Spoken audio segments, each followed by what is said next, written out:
Imagine you built a city, not a small one, a real city with roads and ports and buildings that took generations to construct. You had agriculture, trade networks, maybe something that functioned like writing. Your people understood astronomy, or at least enough of it to navigate and plant crops by the stars. And then, over a few centuries, it all came apart. Climate shifted. The water rose, the soil dried out. People scattered, the buildings crumbled, and 10,000 years later, nobody on Earth had any idea you had ever existed. That's not a fantasy premise. That's actually a serious question that scientists, archaeologists, and geologists are increasingly willing to sit with. Not because they've found proof of a lost advanced civilization, but because they've started to understand just how efficient the Earth is at erasing things. And when you understand that, the real question stops being, could something like that have existed? And starts being, how would we ever know if it had? That's what tonight is about. We're going to move carefully here. There's a real difference between genuine curiosity about what the deep past might be hiding and the kind of breathless certainty you find in certain corners of the internet, where every underwater rock formation is proof of an ancient empire. We're not doing that. What we are going to do is look honestly at what we know about how civilizations disappear, what survives and what doesn't, why the archaeological record is far more incomplete than most people assume, and what it would actually take for something significant to vanish from history without leaving a fingerprint we could recognize. And along the way, you're going to realize that the world has some remarkably efficient tools for forgetting things. Time, obviously, but also water, specifically the fact that sea levels have risen by hundreds of feet since the last ice age, putting enormous stretches of ancient coastline exactly where early complex societies would have settled, permanently underwater. Erosion. Plate tectonics. The simple fact that most materials humans use to build things, wood, fabric, mud, brick, even certain metals, don't last. And then there's us. Humans have been quarrying old ruins for building materials for thousands of years. We have built new cities on top of old ones so many times that the concept has its own name. We have burned libraries, melted statues, paved over sites we didn't recognize as significant. We are, when you add it all up, remarkably good at erasing our own past. So when someone asks whether an advanced society could have existed before recorded history and left almost no trace, the honest answer isn't a confident no. The honest answer is something more uncomfortable. It's, we should think carefully about what traces would actually survive, and then ask whether we've been looking in the right places. That question is going to take us through geology, oceanography, climate science, archaeology, and a few genuinely strange corners of the historical record where myths and oral traditions preserve fragments of things that might be older than we assume. We're going to look at civilizations that actually did collapse and almost disappear, like the Bronze Age cultures that vanished so completely that later Greeks thought their ruins had been built by giants. And we're going to look at what any earlier complex society would need to leave behind for us to find it, and whether those things could plausibly survive tens of thousands of years of Earth doing what Earth does. This is the kind of story that works well late at night, when the day is quiet and your mind is ready to drift into something large and slow and slightly unsettling in the best way. If you're already in bed, already letting your eyes close, that's exactly why I make these.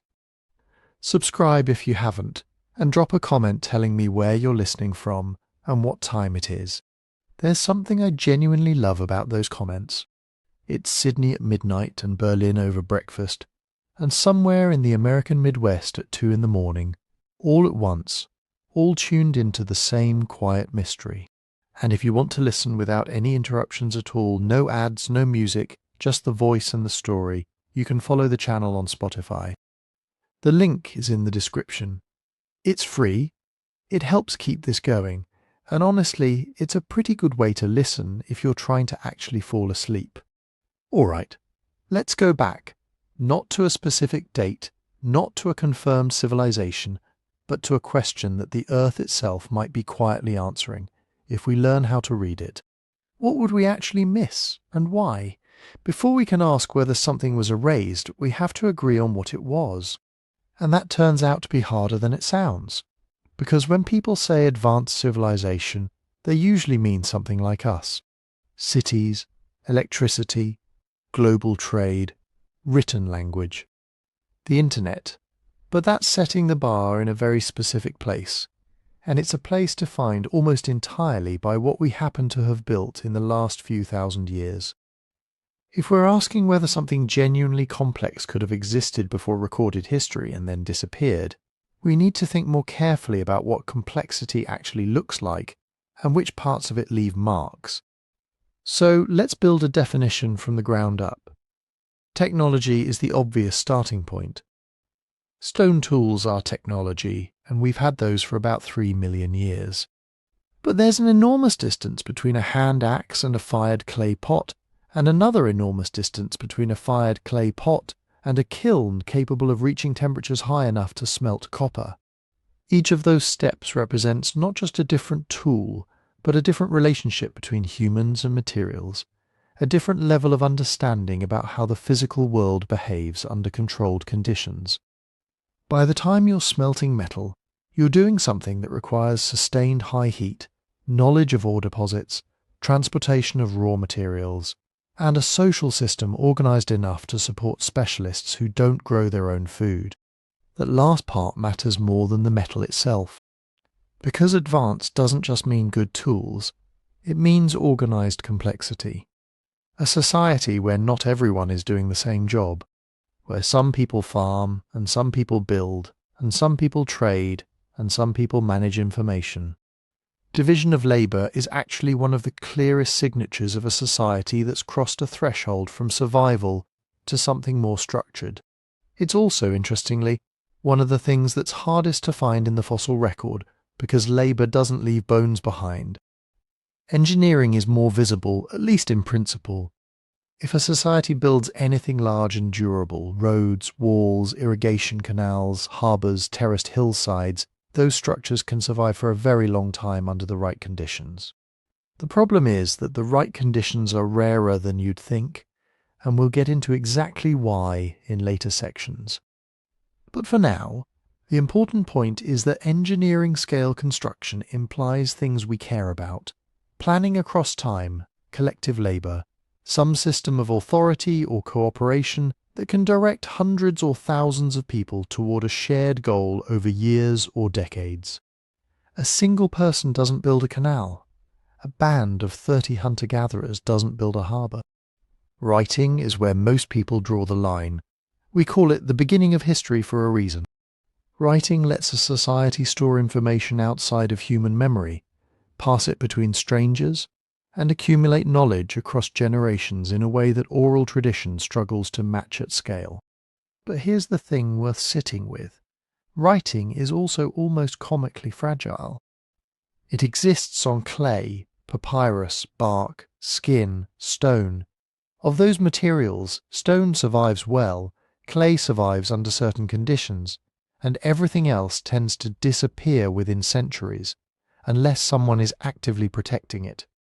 The Library of Alexandria wasn't destroyed once. It declined over hundreds of years, with various fires and neglect and political disruptions, and most of what was lost probably looked unremarkable, right up until it was gone. If a literate society collapses completely, its writing doesn't automatically survive. It has to be copied, preserved, discovered, and decoded. We've found scripts we still can't read. Linear A, the Proto-Elamite script, the Indus Valley script. Someone wrote in those languages for centuries, and we have no idea what they said.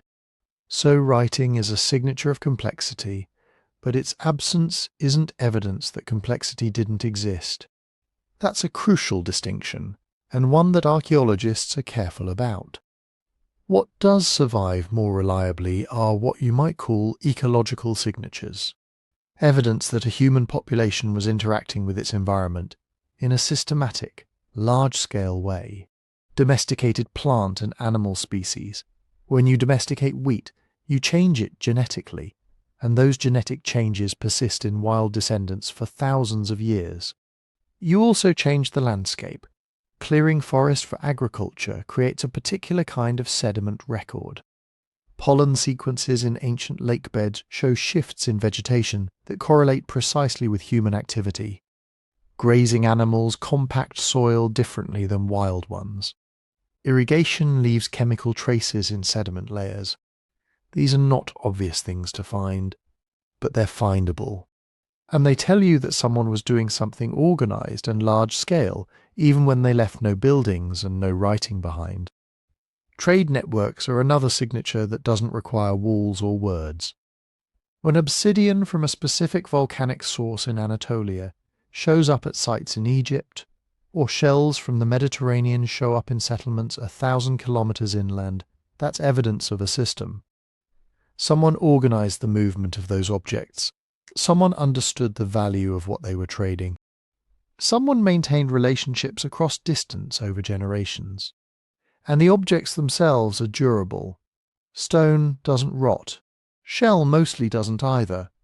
When archaeologists find materials that couldn't have arrived at a site by accident, they're seeing the echo of a network, even if the people who built that network left nothing else.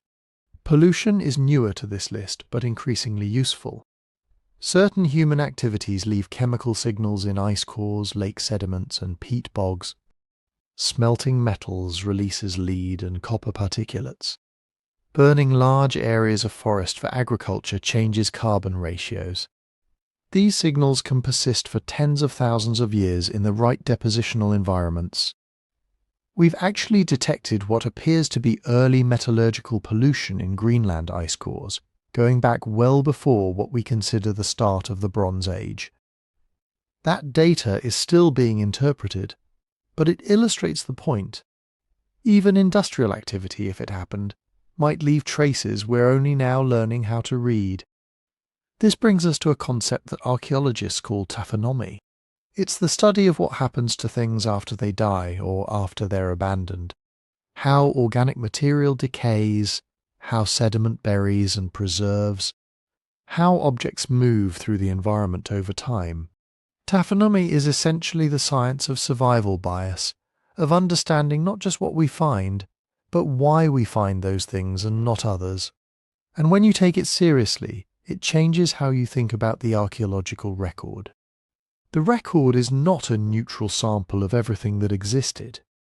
It's a heavily filtered collection of what happened to survive the specific conditions of specific places over specific periods of time. Bone survives better than wood. Stone survives better than bone. Dry environments preserve better than wet ones. High elevations preserve better than coastlines, which, as we'll get into, are now underwater. Everything we found is everything that made it through a very long, very arbitrary obstacle course. Everything we haven't found might have existed and simply didn't survive, or might never have existed at all. Taphonomy can sometimes help you distinguish between those two possibilities, and sometimes it genuinely can't. This is where the absence of evidence argument gets complicated. People sometimes say absence of evidence is not evidence of absence, and that's technically true. But it's not a blank check. If you're looking for evidence of something in exactly the places and layers where it should appear if it existed, and you find nothing, that absence starts to mean something. It's not proof, but it shifts the probability. What taphonomy tells us is that there are also situations where the places and layers that would contain the evidence simply don't exist anymore or have never been systematically examined. In those cases, absence really does say very little.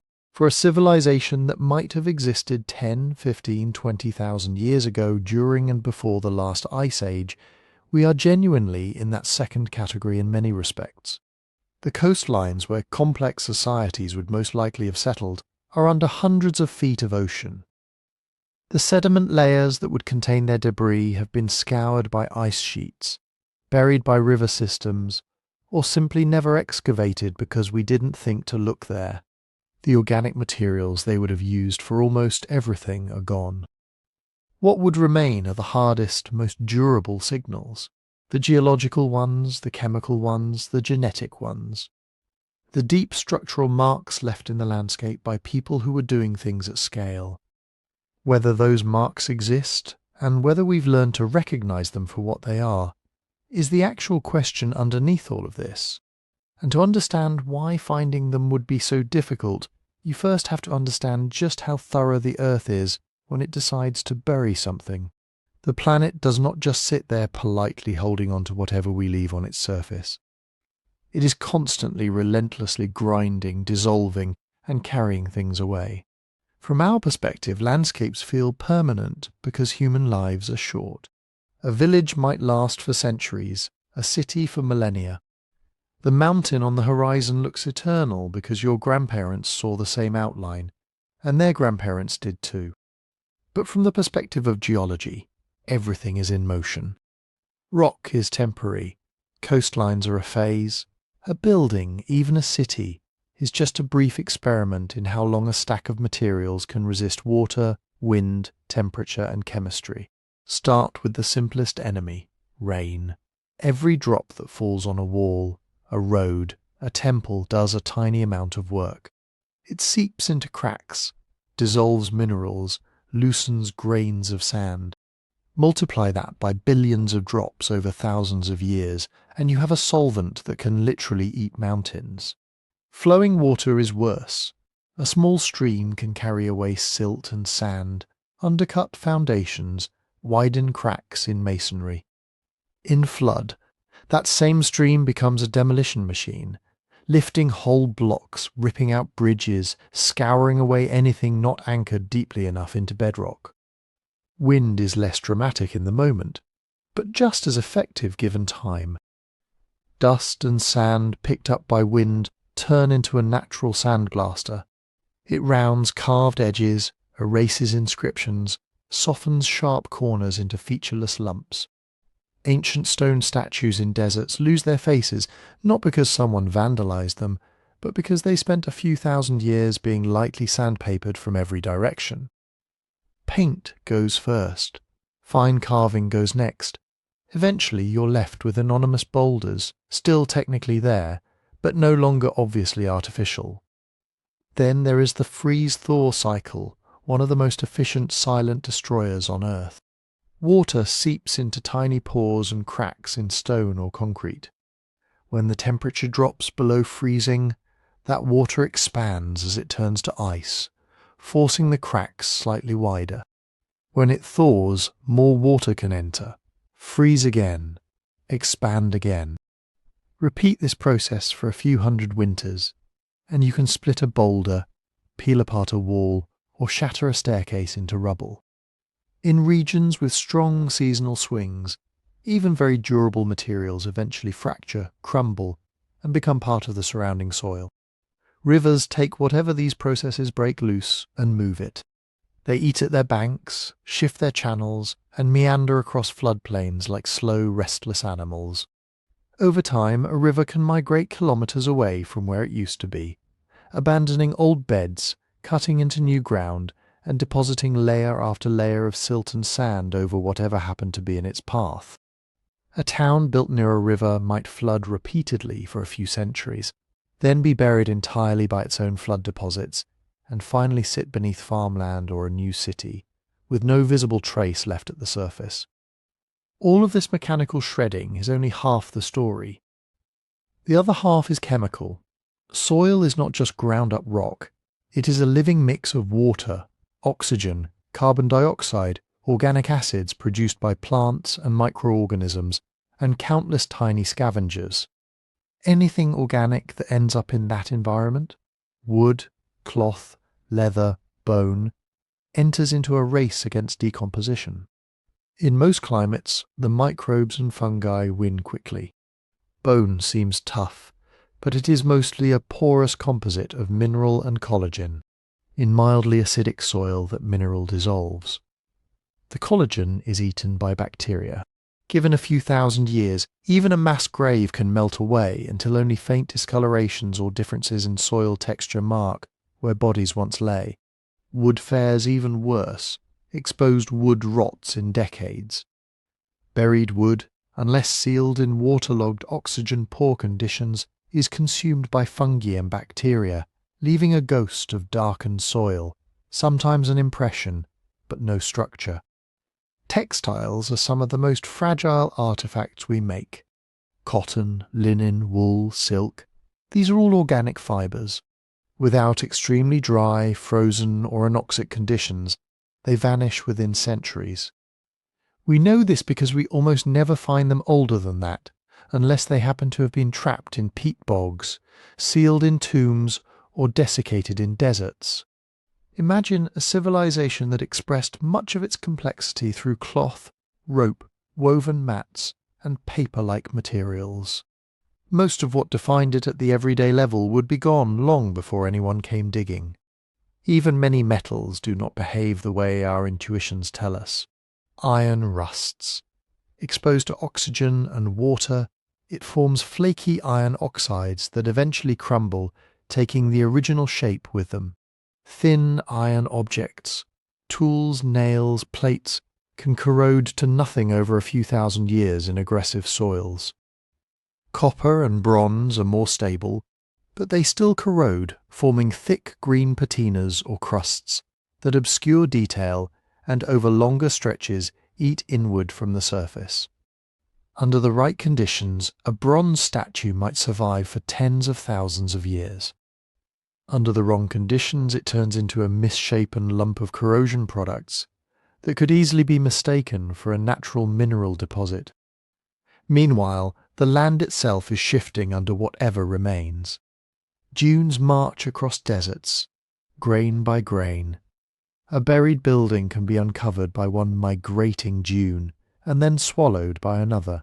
Coastlines erode, cliffs retreat metre by metre, dropping whatever stood on their edges into the sea. Deltas grow outward as rivers deliver sediment. Salt marshes expand and contract. Barrier islands form, break, and reform somewhere else. Badlands develop where soft sedimentary rock is exposed to intense erosion, carving strange, steep landscapes out of what were once gentle plains. Anything unlucky enough to sit in these zones of rapid change is either dismantled, transported, or deeply buried. This constant migration means that preservation is profoundly uneven. Some environments are vicious. Tropical rainforests, for example, are almost perfect machines for destroying evidence. High temperatures, abundant water, acidic soils, and dense biological activity combine to break down organic matter with astonishing speed. Fallen trees can disappear completely in a handful of years. Bones dissolve quickly, metals corrode aggressively. Erosion is fast, and thick vegetation overwrites human disturbance within decades. A technologically complex society could farm, build in wood, work metal, and leave behind almost nothing recognizable after 10,000 years in such a setting. Temperate zones are gentler, but still not friendly over long timescales. Seasons mean cycles of wetting and drying, freezing and thawing. Forests reclaim abandoned fields. Roots break apart foundations. Rivers continue to rearrange their floodplains. Artifacts and structures do survive here, but patchily, and their survival often depends on accidents. Burial by a landslide, entombment beneath volcanic ash, sinking into a bog, or being sealed under urban rebuilds. Deserts and cold, high-altitude regions are where time sometimes stalls. In very dry air, decay slows dramatically. Organic materials that would normally vanish can persist. Mummies in Egyptian tombs, wooden beams in Andean ruins, textiles in desert graves. In permafrost, where ground stays frozen year-round, preservation can be extraordinary. We've recovered Ice Age animals with hair and stomach contents intact, and human garments thousands of years old.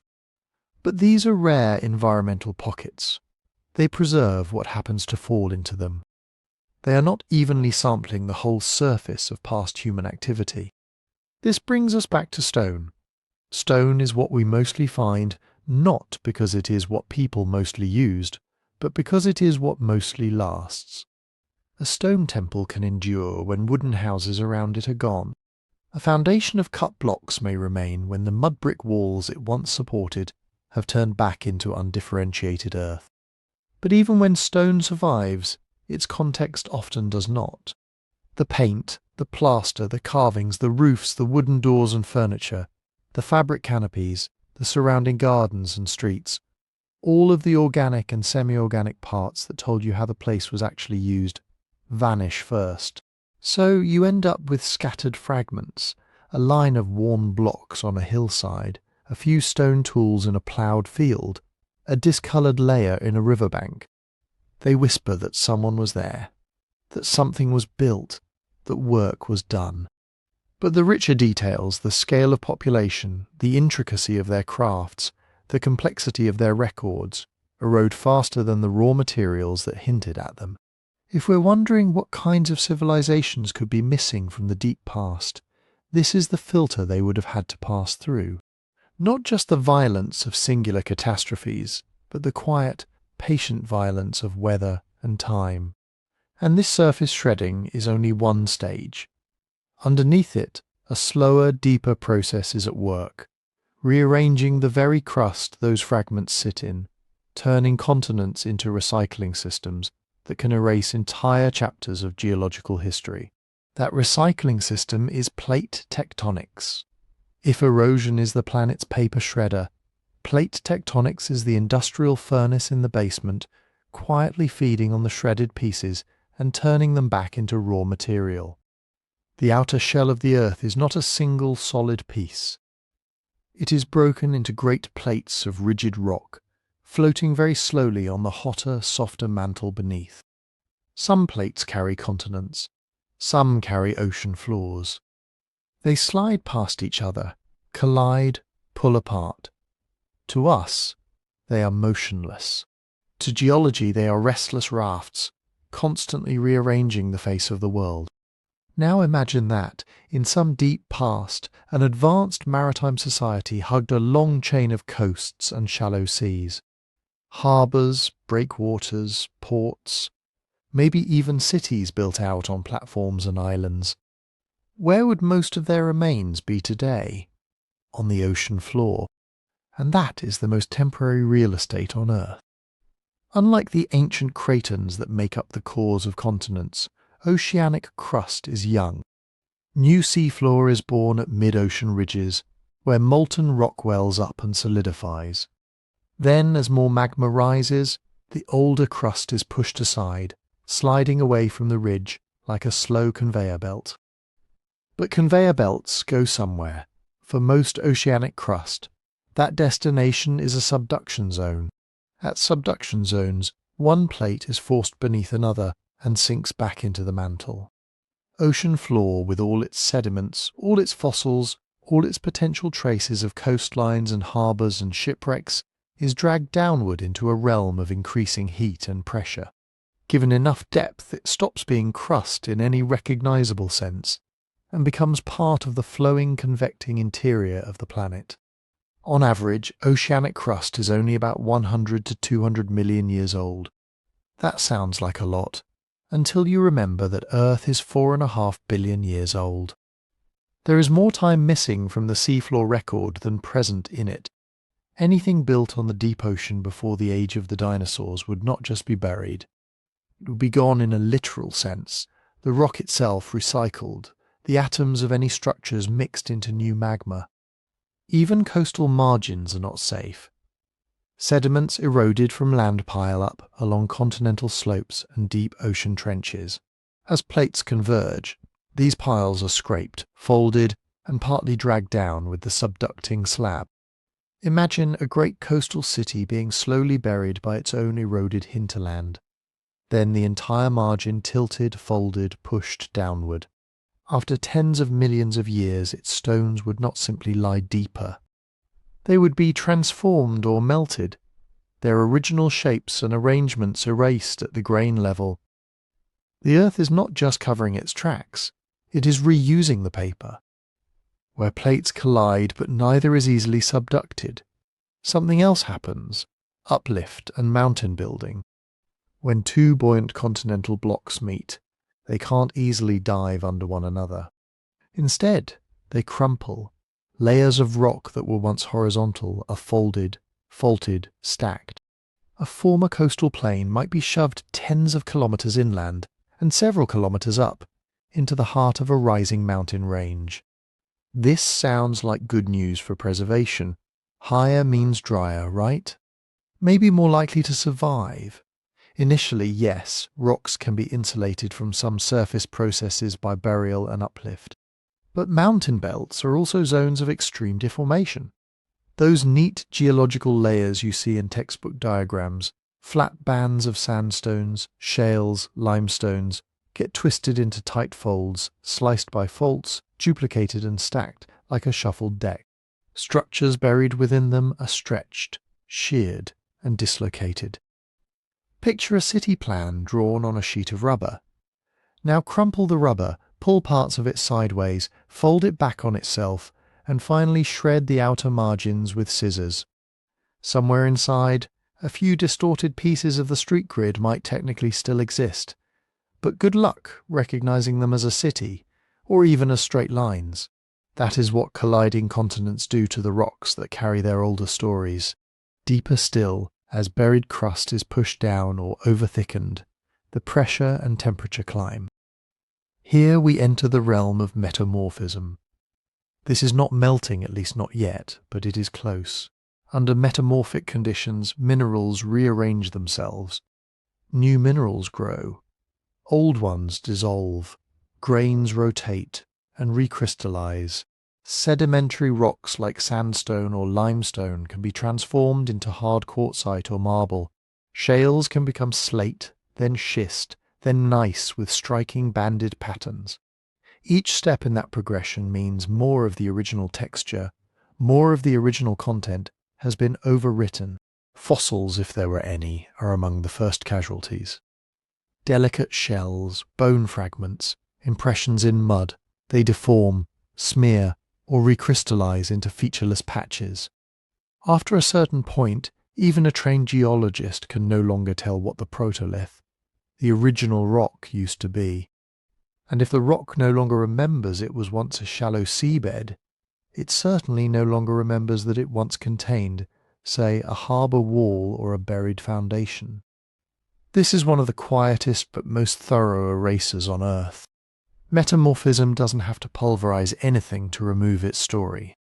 It simply reorders the atoms until the narrative stored in their shapes, pores and arrangements is gone.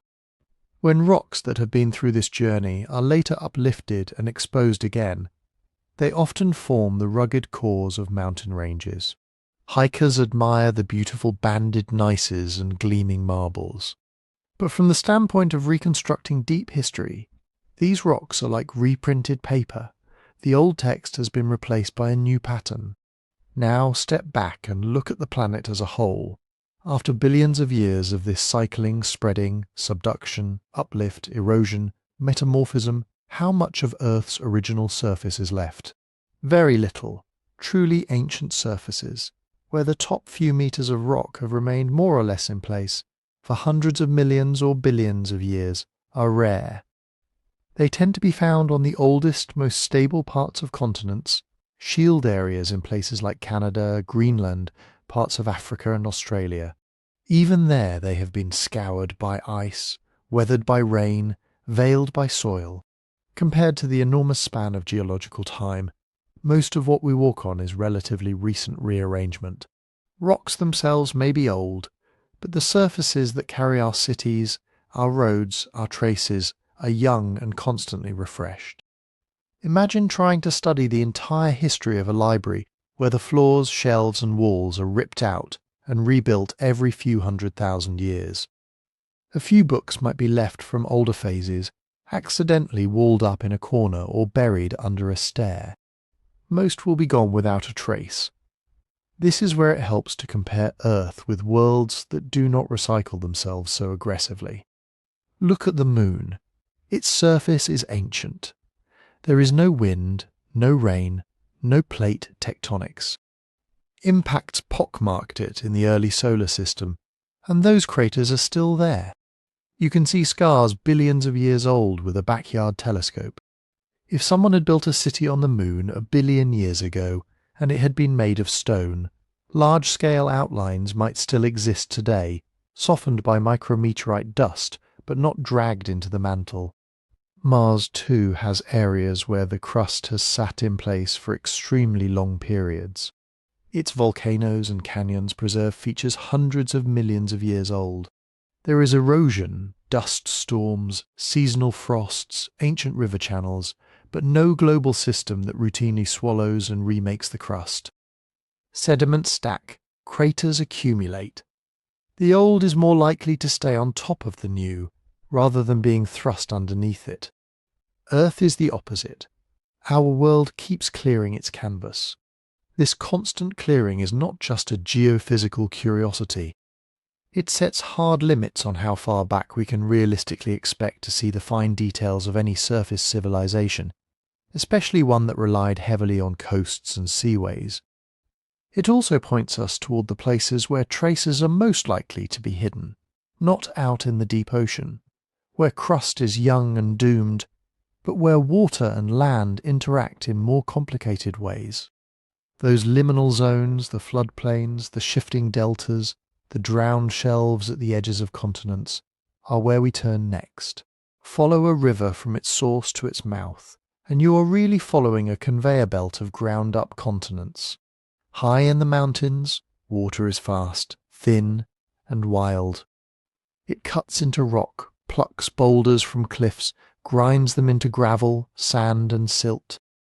Every flood, every spring melt, every storm carries a fresh dose of pulverized landscape downstream. By the time that water reaches the lowlands, it has slowed, spread, and thickened. The raging torrent has become a broad, looping river wandering across a flat plain of its own making. All that material it stole from the uplands has to go somewhere. Here is where it lets go. This is a floodplain. A wide, low-lying belt of land built, year after year, flood after flood. From the sediments a river drops when it spills over its banks. It looks stable at human timescales. Dark soil, level fields, gentle slopes. In reality, it is one of the most active surfaces on Earth. And humans love it. Floodplains are where some of the richest soils are found.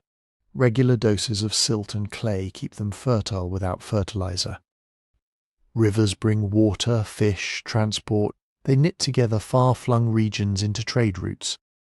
If you want to build an early city, especially before modern pumps and long-distance plumbing, this is where you go. Now combine that with what a floodplain actually does over centuries and millennia. Every time a river overflows, it lays down a thin layer of sediment on its floodplain. A few millimeters, a centimeter or two in a big event. Most years, people barely notice. Maybe you sweep some extra mud off the doorstep. Maybe you rebuild a collapsed wall. But that is the view from one lifetime. Stack lifetimes and the picture changes. A century of floods can lay down a few tens of centimeters of new material. 1,000 years can pile up meters, 10,000 years can build tens of meters. Under the right conditions, a flat green field you see today may actually be the top of a huge layered cake, flood deposit on flood deposit, each one a thin sheet of river-borne dust, burying whatever existed before it. If a town or a village or a city stands on that plain long enough, it starts to participate in this process. Houses burn, roofs collapse, walls crumble. People level the rubble, spread fresh fill, build new structures on top of the old foundations.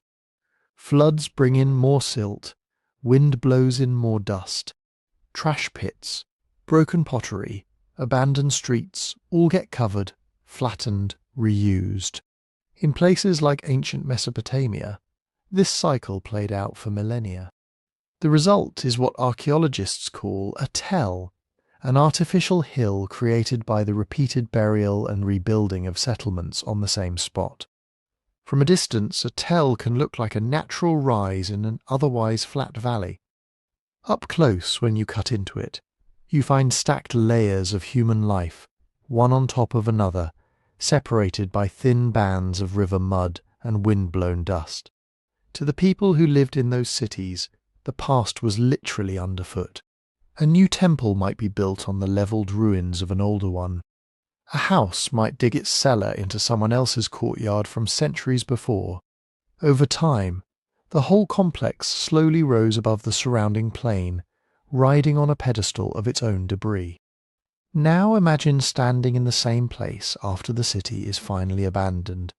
Without constant maintenance, walls slump, roofs collapse.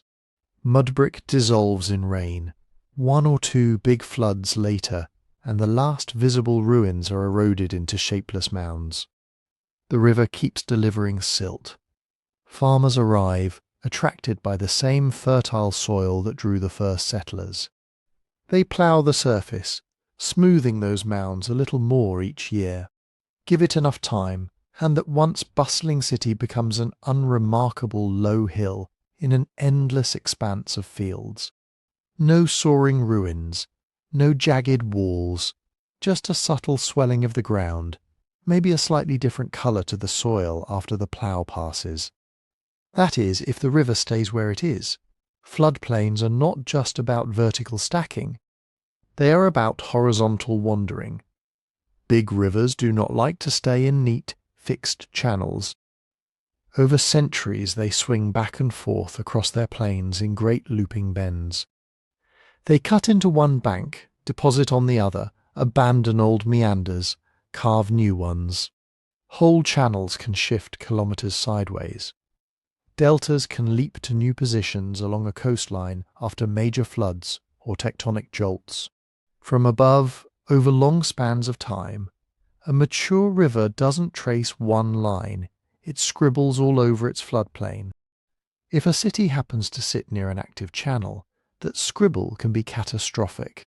Sometimes a flood undercuts the outer wall of a town, collapses it, and eats its way inward, bite by bite over a few seasons. Sometimes an extreme event, an ice jam, a monsoon anomaly, a breached levee diverts the main current down a new path that runs straight through the built-up area. Streets, houses, temples, marketplaces, all can be scoured away. Their stones tumbled downstream and buried in sandbars and levees, far from their original positions. What survives in place may be little more than deeply buried foundations, now sealed under meters of river gravel and silt. From the surface, with no exposed stone, the old city's exact footprint can vanish. Even when a channel doesn't destroy a settlement outright, its gradual migration can mislead later observers. A tell that once sat right on the riverbank might end up stranded kilometres away as the river swings off in another direction. To a modern eye, the mound may look oddly placed, far from water on no obvious trade route. Without understanding the river's older paths, it is easy to miss the logic of why it was there at all. Then add agriculture to the picture. For as long as there have been farmers, humans have been reshaping floodplains in ways that confuse the record even further. Irrigation canals cut across natural drainage lines. Dikes and embankments trap sediment in some places and divert it from others. Fields are levelled and re-levelled. Low spots are filled. High spots are scraped down over thousands of years. This creates a patchwork of artificial micro-relief draped over the original floodplain. To an archaeologist, this is both a blessing and a curse. Human earthworks can preserve traces of older features by burying them, but they can also mix layers, move soil from one place to another, and blur the clean chronological stacking that geologists like to see. Picture a farmer in some early irrigation culture digging a new canal. He cuts a trench through what he thinks is ordinary subsoil and tosses that earth aside to build the canal bank. In that spoil are fragments of brick, charcoal, pottery from an older settlement he never knew existed. Buried a metre down, the canal runs for a few generations, then silts up. Later farmers level it, spreading that mixed soil across their fields. Centuries later, someone else comes along with a plough or a bulldozer and reorganizes the top meter yet again. By the time we arrive with satellite images, ground-penetrating radar, and careful trowels, the surface of a floodplain is a palimpsest. Written on, scraped, written over, smeared, written over again. Some deep, intact layers may still be there, but finding them and interpreting them can be slow, painstaking work. And the scale is overwhelming. Major river basins like those of the Nile, the Tigris and Euphrates, the Indus, the Yellow River, the Mississippi, cover hundreds of thousands to millions of square kilometers of floodplain and delta. Much of that land is under active cultivation or buried under modern cities and infrastructure. Only small patches have been probed in detail. When archaeologists test a floodplain, they usually work in narrow slices. A trench here, a core there, a rescue excavation before a new dam or highway. From those slices they infer broader patterns, but there is no practical way to peel back the entire plain and look at it layer by layer. It would be like trying to reconstruct the history of a whole library by sampling a few cores drilled through the floors. This means we are almost certainly missing things, not only individual houses or villages, but possibly whole phases of intensive occupation in areas that now look like undisturbed farmland. Early experiments in irrigation, proto-urban centres that rose, fell, and were entombed long before later waves of settlement. Sometimes we get a hint. A farmer's plough turns up a carved stone where no ruins are mapped. A drought drops a river enough to reveal foundations in its banks. A flood cuts a new channel, and suddenly, in the raw vertical face of a fresh meander, you can see brickwork and charcoal in a layer that no one knew was there. Those are accidents, moments when the river briefly reveals what it has been hiding. Most of the time it does the opposite. It hides and keeps on hiding. If you were looking for the traces of a very early, very fragile experiment in complexity, a network of riverine towns may be linked by boats and canals. Floodplains and deltas are the natural places to look. They are where water, soil, and human need converge. They are also places that specialize in making whole worlds vanish under a quiet, steady rain of silt. And if rivers can bury cities on land, what happens when the sea joins them, when coastlines drown, deltas sink, and the water itself rises over the floodplain? To trace that part of the erasure, we have to follow the rivers one step farther, out into the drowned edges of the continents. Follow those rivers all the way out past their last meanders, past their shifting levees and braided channels, and you come to the place where their stories used to end. Not at today's shore, but far out, on ground that is now under tens of meters of water. For most of the last few 100,000 years, sea level has not been where it is now. It has been lower, sometimes a little lower, sometimes shockingly lower. During the last ice age, at its peak around 20,000 years ago, so much water was locked up in continental ice sheets that the global ocean dropped by more than 100 meters. Imagine every coastline you know pulled outward, exposing vast shelves of land that are now hidden under water. The North Sea basin between Britain and mainland Europe, dry grassland and marsh, crisscrossed by rivers, home to herds of animals and, as we now know, humans. The broad Persian Gulf, mostly a wide, low-lying valley with a large river system flowing through it, fed by the Tigris, Euphrates and other streams. The Sunda Shelf, around what is now Indonesia, a single huge landmass connecting many of today's islands into one continuous tropical subcontinent. All along the edges of the continents, what we think of as the sea was once land, hills, plains, lagoons, estuaries, deltas. The true shoreline lay far beyond today's beaches.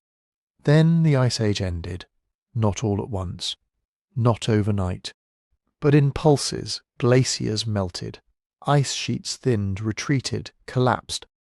The oceans began to rise. Over roughly 10,000 years, global sea level climbed those 100+ meters, sometimes gently, sometimes in surges when big ice reservoirs suddenly gave way. To someone living through it, the change might not have looked dramatic on a yearly basis. A few centimetres here, a few there, a high tide creeping a little farther up the beach than last year, a low-lying meadow turning into a salty marsh, a fishing camp that had to be moved inland once or twice in a lifetime. But stack lifetimes, and the picture changes again. Whole river valleys at the coast flooded, turning into estuaries and then into bays. Deltas, those great flat fans of fertile soil at river mouths, were drowned from the seaward side. Their outer edges bitten away, their inner reaches turned to wetlands and then open water. Barrier islands migrated, broke, reformed. Beaches marched landward, step by slow step. If you had built anything on that exposed shelf, villages, fields, shrines, harbours, fish traps, canals, you watched the ocean come to meet you. And coasts are exactly where humans like to build. They concentrate everything early complex societies crave: fresh water from rivers and springs, access to fish and shellfish, fertile soils along estuaries and deltas, easy travel by boat along the shore and upriver, trade routes that link inland and overseas resources.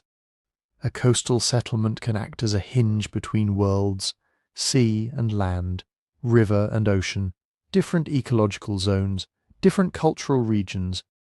Even very simple societies recognize that advantage, whether or not they think of it in those terms. All over the world, the earliest known farming cultures, trading hubs, and urban experiments hug coasts and lower river valleys. Mesopotamia at the head of the Persian Gulf, the Nile Delta, the Indus Valley meeting the Arabian Sea, the river mouths along the Chinese coast, the Eastern Mediterranean, and those are just the parts we can still see.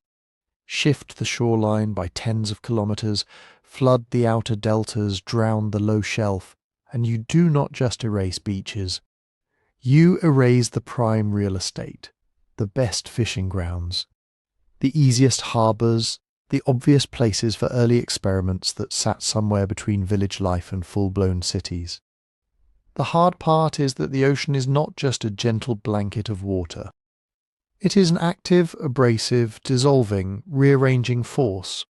When rising seas invade a coastal plain, they do what rivers do and more. Waves chew at cliffs, storms rip up shorelines, tides pump water in and out of sediments twice a day.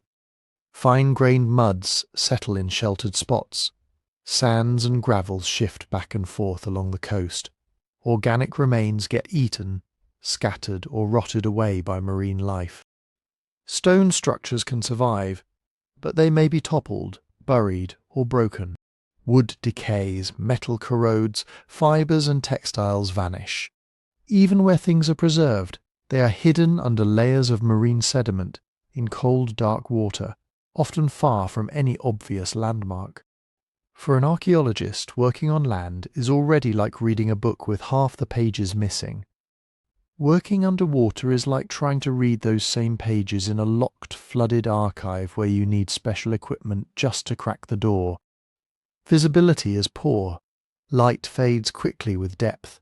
Currents tug at divers. Every minute on the bottom is carefully rationed by air supply and decompression limits. Mapping a site that would take days on land can take months or years underwater. The costs are high. You need boats, trained divers, sonar, remotely operated vehicles, specialized conservation labs for any artifacts you manage to bring up. Saltwater begins to attack fragile objects the moment they are raised. Wet wood can shrink and crack if it dries too fast. Metal concretions have to be stabilized before they simply crumble. And the searchable area is vast. Continental shelves alone cover millions of square kilometers. Only tiny fractions have been systematically scanned with high-resolution sonar or explored by archaeologists. Most underwater discoveries so far have been accidental, noticed by fishermen snagging nets, or by energy companies surveying for pipelines, or by coastal engineers mapping seafloors. Even so, what little we have found is suggestive. Off the coast of India, near the Gulf of Khambat, and around the submerged ruins at Dwarka, surveys and dives have revealed stone structures, walls, and possible harbour works now under several metres of water. The dating and interpretation are debated, as they always are with difficult sites, but the basic fact is clear: people built on ground that is now seabed. In the Black Sea, where deep waters are anoxic and preservation is unusually good, researchers have found remarkably intact shipwrecks and hints of ancient shorelines far below the modern surface, reminders that the sea there invaded a formerly freshwater basin thousands of years ago. Off the British coast, sonar and core samples from the North Sea, Doggerland, have revealed buried river channels, peat layers from ancient wetlands, and scattered bone tools and artefacts. This was once a broad, habitable lowland, dotted with lakes and marshes, gradually overwhelmed as the post-glacial sea advanced. In the eastern Mediterranean, submerged Bronze Age harbours, breakwaters, and even parts of coastal towns lie just offshore, victims of both sea level rise and local subsidence. Along the Italian and Greek coasts, you can trace drowned Roman structures under a few metres of clear water. These examples are recent in geological terms, and their builders are not mysterious to us. They show something simple but important. Coasts shift, seas rise, and human constructions can vanish under the waves within the span of recorded history. Now stretch that process back beyond writing, back through the early Holocene, when sea level was still climbing, back into earlier interglacial periods, when climate warmed and seas rose again and again over landscapes that had been dry through the preceding ice age.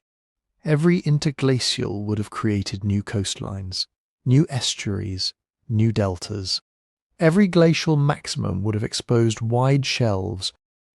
Human or human-like species were present through many of these cycles. They would have discovered, forgotten, and rediscovered the advantages of the shore over and over. If any early fragile coastal-focused experiment in complexity arose before the current warm period, small towns, trading communities, networks of seafaring villages, they would have had the odds stacked against their long-term visibility. First, their chosen locations would be exactly where the ocean is most eager to reclaim land as climate warms. Second, their remains would be consigned to environments that are expensive and difficult for us to explore. Third, later sea level fluctuations, storms, currents, and sedimentation would selectively erode and bury the more delicate traces.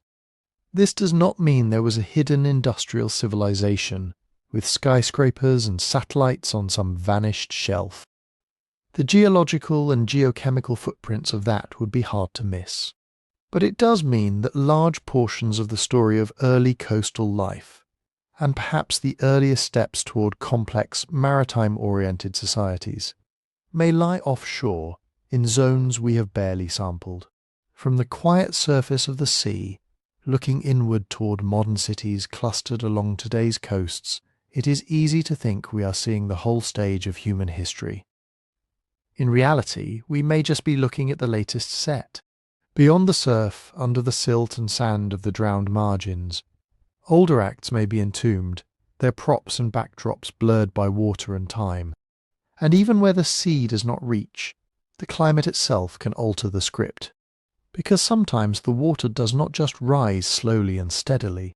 Sometimes the entire environment flips, cold to warm, wet to dry, ice to forest in the space of a few centuries or less. To follow those jolts and what they do to any civilization unlucky enough to be in the way, we have to turn from the coasts to the ice.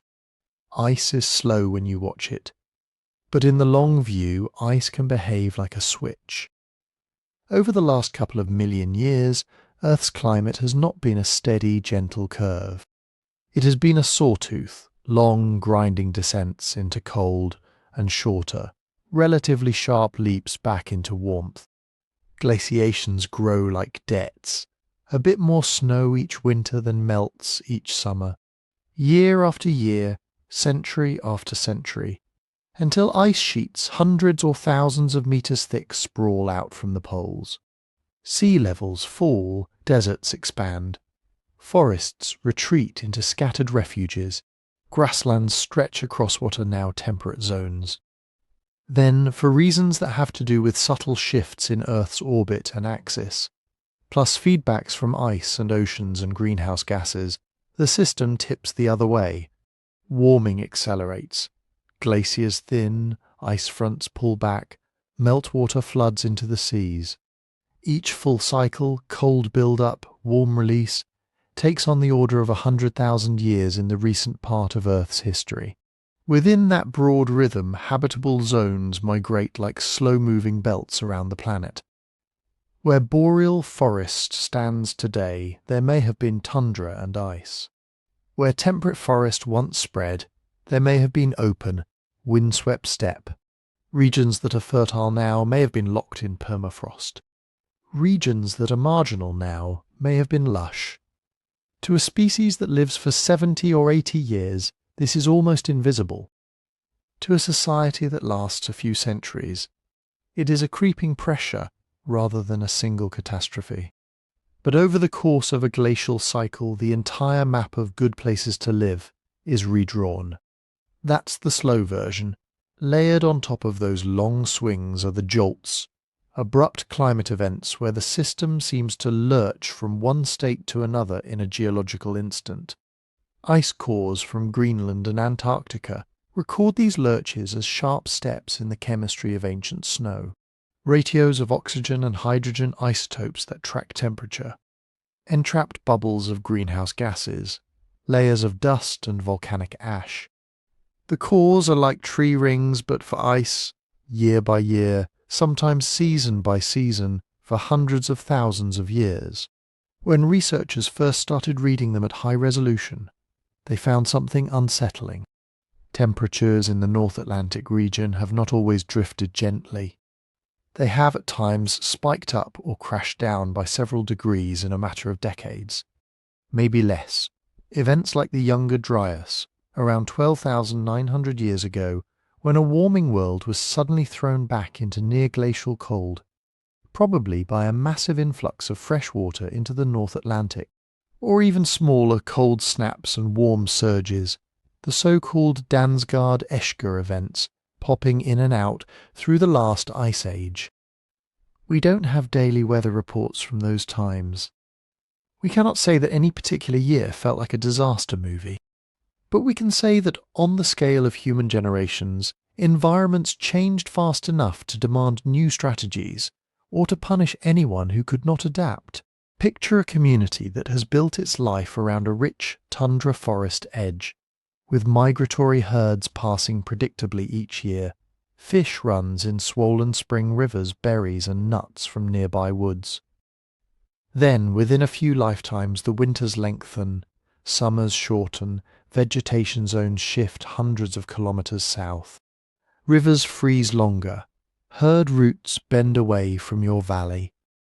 The plants and animals you know decline, and unfamiliar ones move in, or nothing much moves in at all. No single day destroys your society, but the background conditions that made it viable begin to unravel. Under those pressures, people move. Sometimes it is a gradual drift, families following the animals and plants that sustain them. Sometimes it is a more chaotic push and pull, as groups run into each other at ecological bottlenecks, narrow corridors where resources remain good, while much of the surrounding land turns harsh. Migration sounds simple on a map. Arrows flowing from cold to warm, from dry to wet. But for real communities, it means something more fragile, broken chains of continuity. The sacred grove you returned to each year, gone or cut off by a glacier-fed river in flood. The burial grounds of your ancestors, left behind as you shift camp one valley, then 2, then 10 valleys away. The trade partners you counted on for obsidian, shells, pigments, knowledge, separated from you by new deserts, new ice, unfriendly groups who got there first. Stories can travel, techniques can travel, But physical traces are much more rooted. When populations disperse, shrink, or are forced into marginal refuges, they leave fewer durable marks in the places they abandon. Over tens of thousands of years, those places can be scraped by ice, buried by loess, eroded by rivers, or simply covered by new soils and new forests. Abrupt climate shifts also stress social fabrics directly. Crop failures in early farming communities, pasture degradation for herders, sudden shortages of key wild foods for hunter-gatherers. Even a small increase in the frequency of bad years can cascade into chronic malnutrition, disease, and conflict. We can see this pattern in more recent, better documented episodes.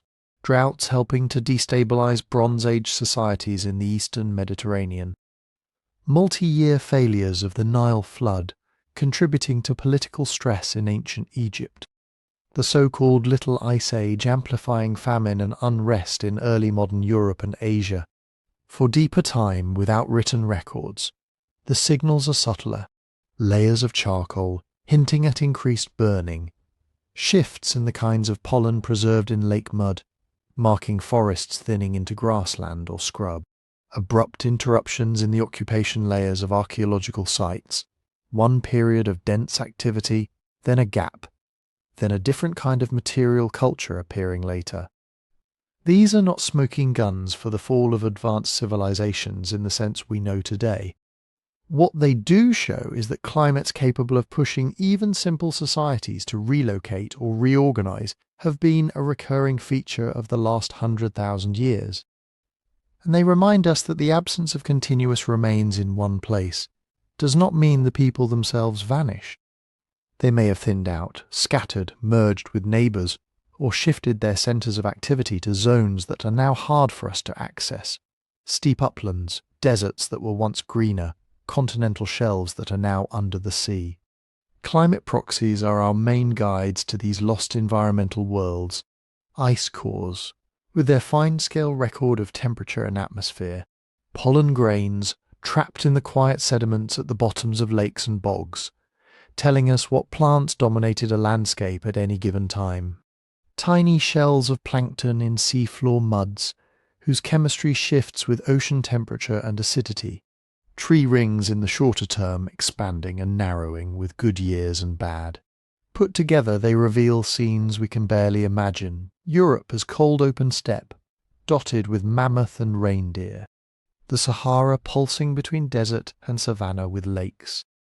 Monsoon belts sliding north and south, turning some regions into seasonal paradises for a few thousand years and then withdrawing, leaving desiccated basins where rich wetlands used to be. Any human groups, simple bands or more complex networks, living in those sweet spots would have ridden a moving wave. When the climate belt shifted, their home base moved with it, or they paid a price. If someone at some time built something more intricate than we expect under those conditions, a web of seasonal hubs, a ritual landscape, a chain of trading centres, it would have been pinned to a particular set of environmental boundaries. Forest edge here, grassland there, river flow reliable but not too wild. Tilt the climate, slide the belts, and that whole pattern can dissolve, not in an explosion, but in a long, ragged fade-out. Later peoples might wander through the same valleys under a different sky, with different animals, different plants. They might never know that this was once a core, a centre, a place where earlier minds had gathered and built and told each other they were living at the heart of the world.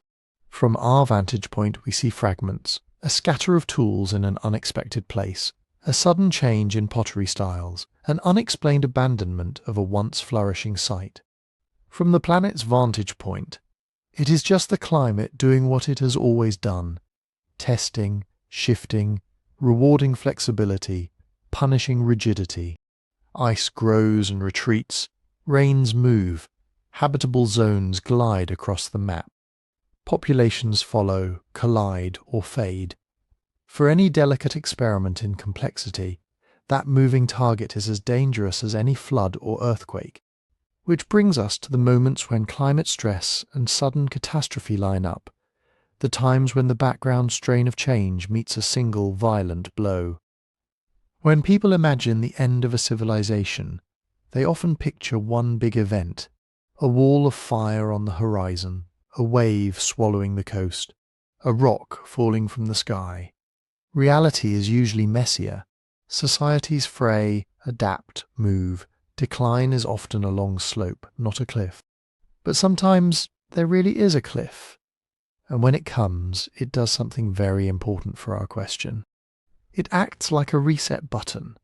It can wipe clean whole regions of the archaeological record in a way that, thousands of years later, looks less like interrupted history and more like nothing was ever here. Volcanoes are among the most efficient reset buttons the planet has. A big eruption is not just a pretty plume of ash, it is a machine for erasing landscapes. First, the ash. Fine, glassy particles lofted kilometres into the sky, then settling out over days and weeks. In the near field, ash doesn't just dust the ground. It buries it.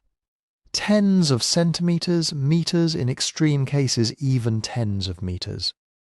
Roofs collapse under the weight, plants suffocate, streams clog. Whole ecosystems are not just killed, they are sealed. Then there is lava. People sometimes imagine flows as slow, glowing rivers you can calmly walk away from. Some are like that, others are fast enough, and wide enough to engulf fields, forests and towns in a single night, leaving behind a black cooling sheet of basalt. Under that sheet, whatever was there before becomes part of the basement. Wooden structures are incinerated, stone walls are toppled and baked. Roads, fields and courtyards vanish under a surface that to later eyes looks like natural rock. Most devastating of all are pyroclastic flows. These are not really flows in the ordinary sense. They are avalanches of ash, gas and shattered rock, moving at highway or even jet plane speeds, at temperatures high enough to char flesh in an instant. They hug the ground, follow valleys, pour through gaps. They don't politely go around human settlements, they go through them. Where a pyroclastic flow passes, it can scour the ground, topple buildings, and fill low areas with a dense, hot slurry that hardens into something like stone. In the geological record, these show up as tough layers, welded ash beds, ignimbrites. In human terms, they are, everything here died, and then everything was buried. We know this not just in the abstract, but from places like Pompeii and Herculaneum, frozen in the act of living, then entombed. And this is where volcanoes become double-edged for memory. The same eruption that obliterates also preserves. Pompeii was covered in meters of ash and pumice. Roofs crashed, people died, streets vanished. But under that burial, fragile things survived that almost never make it through time. Wooden doors, food, graffiti, wall paintings, even loaves of bread in ovens. As the ash hardened and turned to rock, it protected those layers from weather, from scavengers, from later construction. Archaeologists centuries later can walk those streets, read those curses and jokes, peer into the shapes left by vanished bodies. On a small scale, catastrophic burial is one of the best preservers we know. But that's the key, on a small scale. Pompeii is famous precisely because it is unusual. Most volcanic disasters do not produce a neat, sealed time capsule.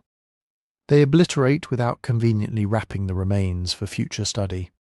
If an eruption buries a site under 10 meters of ash, and that site itself was built mostly of wood, that's the end of the story, unless someone much later digs that deep by chance or for some other purpose. If that ash is then eroded, reworked, covered by other sediments, the original occupation surfaces may be scattered beyond recognition. Scale matters too. A civilization that put many of its core activities on or near fertile volcanic slopes might see not just one town destroyed, but a whole cultural heartland. Repeated eruptions over a few centuries could keep forcing people to abandon and rebuild, each time mixing, burning and burying earlier layers. Viewed from 10,000 years away with limited trenches and scattered exposures, that could easily look like this area was sparsely used instead of this area hosted multiple dense, complex communities that kept getting knocked back. Water has its own reset buttons. Tsunamis, those long, low waves that rise into terrifying walls only near shore, are especially important for any seafaring or coastal society. Most humans today cluster near coasts. It is an old pattern. Shorelines offer fish, transport, salt, flat land, and access to river mouths. If you were ever going to build something like an early maritime civilization, harbours and estuaries would be obvious places to choose. They are also perfect targets for tsunamis. A large undersea earthquake, a submarine landslide, even in rare cases a volcanic flank collapse, can send vast pulses of water racing across ocean basins. In deep water, they may be barely noticeable. In shallow water, they slow, compress, and rise, sweeping far inland, shredding anything built near the coast. Wooden houses? Gone. Boats? Tossed into fields or smashed to fragments. Stone structures? Undercut, undermined, overwhelmed by debris. When the water retreats, it pulls much of that debris back out.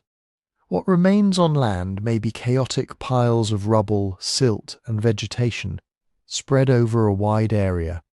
A tsunami deposit in the geological sense might be a layer of sand and pebbles a few tens of centimetres thick, overlain and underlain by ordinary soils.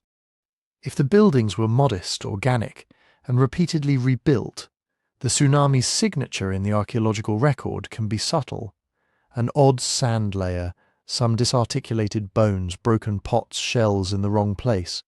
Now overlay time, coasts migrate, sea levels rise and fall with ice ages. River deltas grow outward, burying old shorelines under kilometres of mud. Many of the most attractive ancient waterfronts are now tens of metres underwater or buried under modern cities. A seafaring culture knocked flat by a tsunami, then thinned out by famine and disease, might leave only a few drowned harbour structures, now deeply submerged. Its boats would rot, its wooden piers would vanish. Its stories might survive, mutating into myths of a great flood, a stolen coastline, gods angry with human pride. From our perspective, probing a few accessible bays and inlets, we might find almost nothing. Just as in the Bronze Age Eastern Mediterranean, the sea peoples appear in Egyptian records like a sudden, violent interruption, and elsewhere barely at all. Then there are the impact scares. The idea that a comet or asteroid might have wiped out an advanced culture before ours is a favourite of speculative histories. It's dramatic, it's cinematic, and we know that big impacts have happened before. The dinosaurs did not imagine the rock that ended their world. So what would we actually expect to see if a civilization-ending impact had occurred in the last few 100,000 years? Large impacts leave signatures that are hard to miss once you know to look for them. A crater of the right size and age, with the characteristic structure, a raised rim, shocked rocks, sometimes a central uplift, minerals displaying shock metamorphism, quartz grains deformed in ways that only extreme sudden pressures can produce. Global or regional layers, rich in tiny glassy spherules, condensates from molten rock thrown high into the atmosphere, spikes in certain elements like iridium, unusually abundant in some meteorites. We have found such signatures for older events. Chicxulub, 66 million years ago, linked to the end Cretaceous extinction, a cluster of craters and ejecta layers from earlier periods. For the last few 100,000 years, though, the known impact craters are either too small to have global effects, or so old and eroded that any link to human cultures would be hard to pin down. There are controversial claims about more recent impacts influencing climate events like the Younger Dryas, but the evidence there is still debated. No consensus smoking crater tied to a vanished high civilization has emerged. That does not mean no moderate impacts occurred over inhabited regions. Smaller airbursts, like the 1908 Tunguska event in Siberia, which flattened a forest over thousands of square kilometers, leave very little geological trace. A city under that kind of blast would be gone. An entire region could be devastated. Memories of such an event might echo as fire from the sky myths for millennia. But in the physical record, a Tunguska-style event 50,000 years ago over some coastal plain might leave almost nothing we could easily detect now, especially if subsequent rivers, seas, and sediments have reworked the ground. This is the pattern with catastrophe. Volcanoes, tsunamis, impacts. They all have this two-faced nature. Up close in time they are unforgettable. They fracture calendars, religions, dynasties. People remember before the mountain blew, before the wave, before the sky burned. Far away in time, they either preserve exquisite moments in amber, like Pompeii, or they act like giant erasers, resetting surfaces, scattering traces, making it look as if human presence simply stopped, or was never significant to begin with. Archaeological records are often read as if they are continuous scrolls. Layers stack neatly, cultures change gradually, absences are assumed to mean absence. But in many regions, what we are really looking at is more like a palimpsest. Pages written on, scraped off, written on again, sometimes with fire, sometimes with water, sometimes with rock from below or above. A regional civilization, whether simple or surprisingly sophisticated for its time, that grew up on a coastal plain, beneath a restless volcano, or along an impact-prone stretch of sky, could be scrubbed from that palimpsest in a geological instant. Later groups might move in, build on the same general land, unaware that they were walking on buried streets or fields. To us, their remains would be the earliest visible marks. Everything before would be hidden under the reset layer. When we talk about lost worlds or missing civilizations, we don't need to imagine global annihilation to explain their absence. We just need to remember how efficiently the planet occasionally hits its local reset buttons, and how small a fraction of its overwritten pages we have actually learned to read. So far, we've been talking mostly about the big forces. Ice, fire, water, rocks from the sky. But there's another, quieter eraser at work, one that never sleeps. The simple fact that most of the stuff we think of as advanced is terrible at surviving deep time. If you want to hide a civilization, you don't have to vaporize it. You just have to wait. Think about our own world. We like to picture our cities as permanent things. Skyscrapers of steel and glass, highways of concrete, oceans full of plastic, a whole planet wrapped in electronics. But none of this is timeless. All of it has a clock. Take concrete. Modern concrete is strong in compression, weak in tension, and always cracking. Water seeps in. In cold climates it freezes and thaws, prying those cracks wider. Salts migrate through it. Reinforcing steel inside begins to rust, expanding as it does, bursting the concrete from within. Bridges, dams, towers, without constant maintenance, they do not become eternal monuments. They sprawl, crumble, and return to gravel and dust. Give an ordinary concrete building a century without repairs, and it starts to sag and break. Give it 10,000 years, and what's left is a low, weathered mound, barely different from the natural rubble around it. After 100,000, it merges with the sediments completely. Steel is no better. Steel is just iron, carefully alloyed and heat-treated.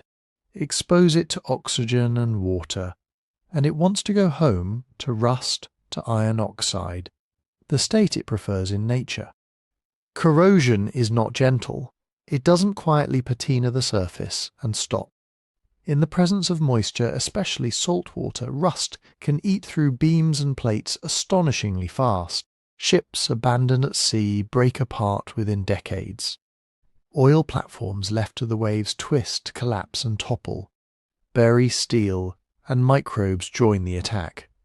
Certain bacteria actually breathe metal oxides, feeding on the corrosion process.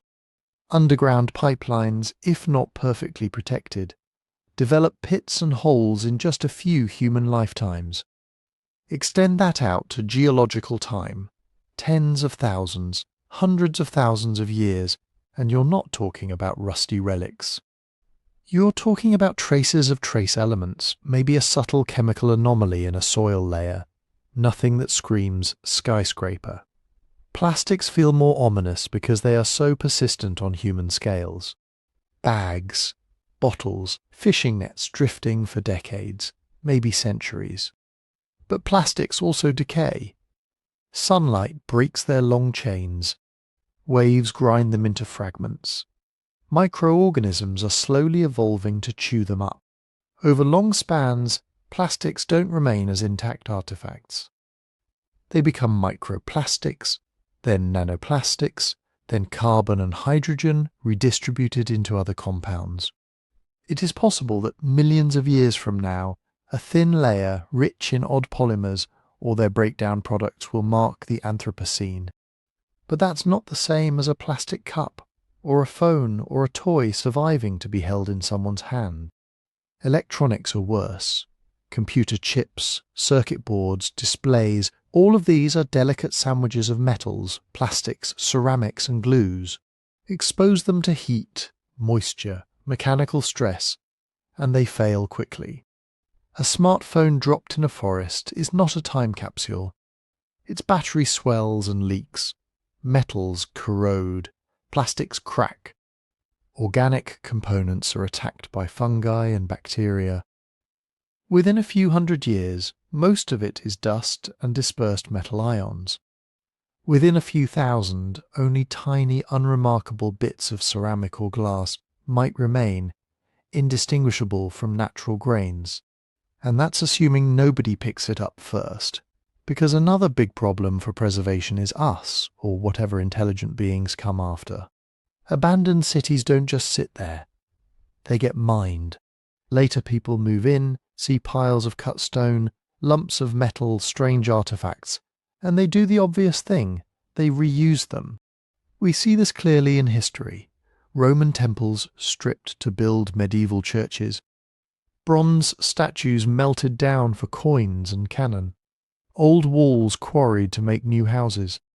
In many ancient sites, almost no workable metal is left at all, not because it never existed, but because it was too valuable to abandon. The archaeological layers we find are often the crumbs that couldn't be recycled, broken ceramics, worn-out tools, things too small or too inconvenient to salvage. Now imagine a collapse that lasts not centuries, but millennia. Generation after generation, people return to the ruins of a once advanced culture, scavenging metal from vehicles, wiring from buildings, structural beams from bridges. They break apart machines they don't understand, keeping the parts that are obviously useful: blades, nails, bars. By the time a new, stable society appears on the same land, most of the old material has been melted, reforged, recast into tools whose shapes no longer hint at their origin. A modern turbine blade might end up, centuries later, as a dozen ordinary knives. To an archaeologist, thousands of years after that, those knives look like simple metal tools from a low-tech culture. The sophisticated thing they once were a part of has been erased by recycling. Fires and rebuilding accelerate this erasure. Urban fires are notorious in history. Wooden roofs catch. Stored fuel ignites. Whole districts burn. In the process, many of the most telling artifacts, books, textiles, fine wooden objects, vanish first. Then come the rebuilders. They level the charred remains, raid the rubble for usable stone, and throw the rest into fill. Foundations get dug deeper, crushing older floors. Wells are cleaned and reused, mixing centuries of deposits. Every new construction project is also a small act of destruction, blurring the past beneath it. Over many cycles of burning and rebuilding, a city's early phases can be reduced to a compressed, jumbled layer. Instead of neat, readable strata, you get pits, cuts, dumps, and surfaces sliced by later walls.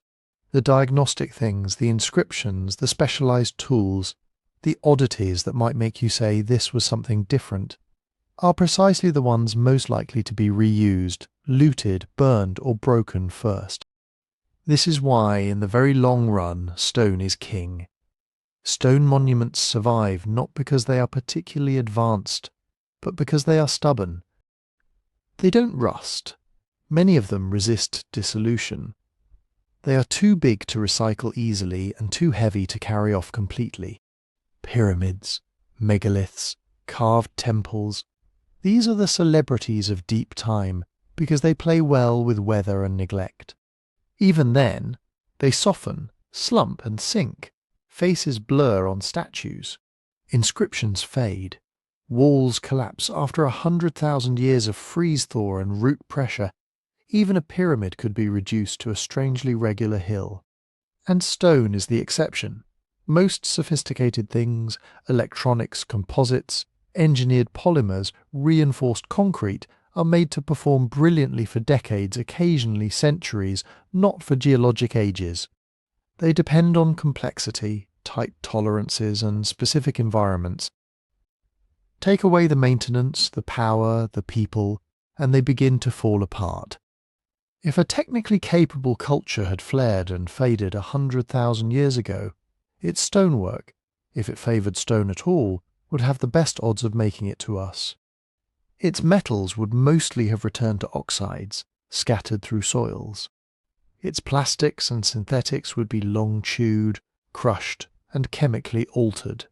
Its cities, if they were concrete and steel, would be softened into odd eroded ridges, buried under later sediments, mistaken for natural features unless sliced open in just the right place. To recognize such a world, we would have to be very lucky or very thorough, because the materials we associate with advanced are, ironically, some of the worst storytellers in the Museum of Deep Time. And that brings us to another difficulty.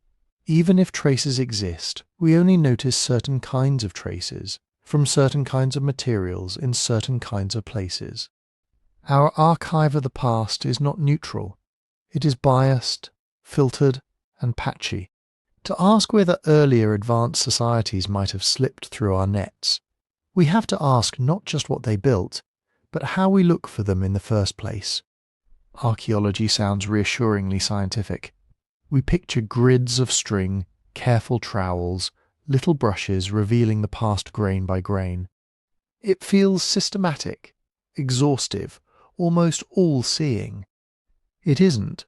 What we call the archaeological record is not everything that ever happened.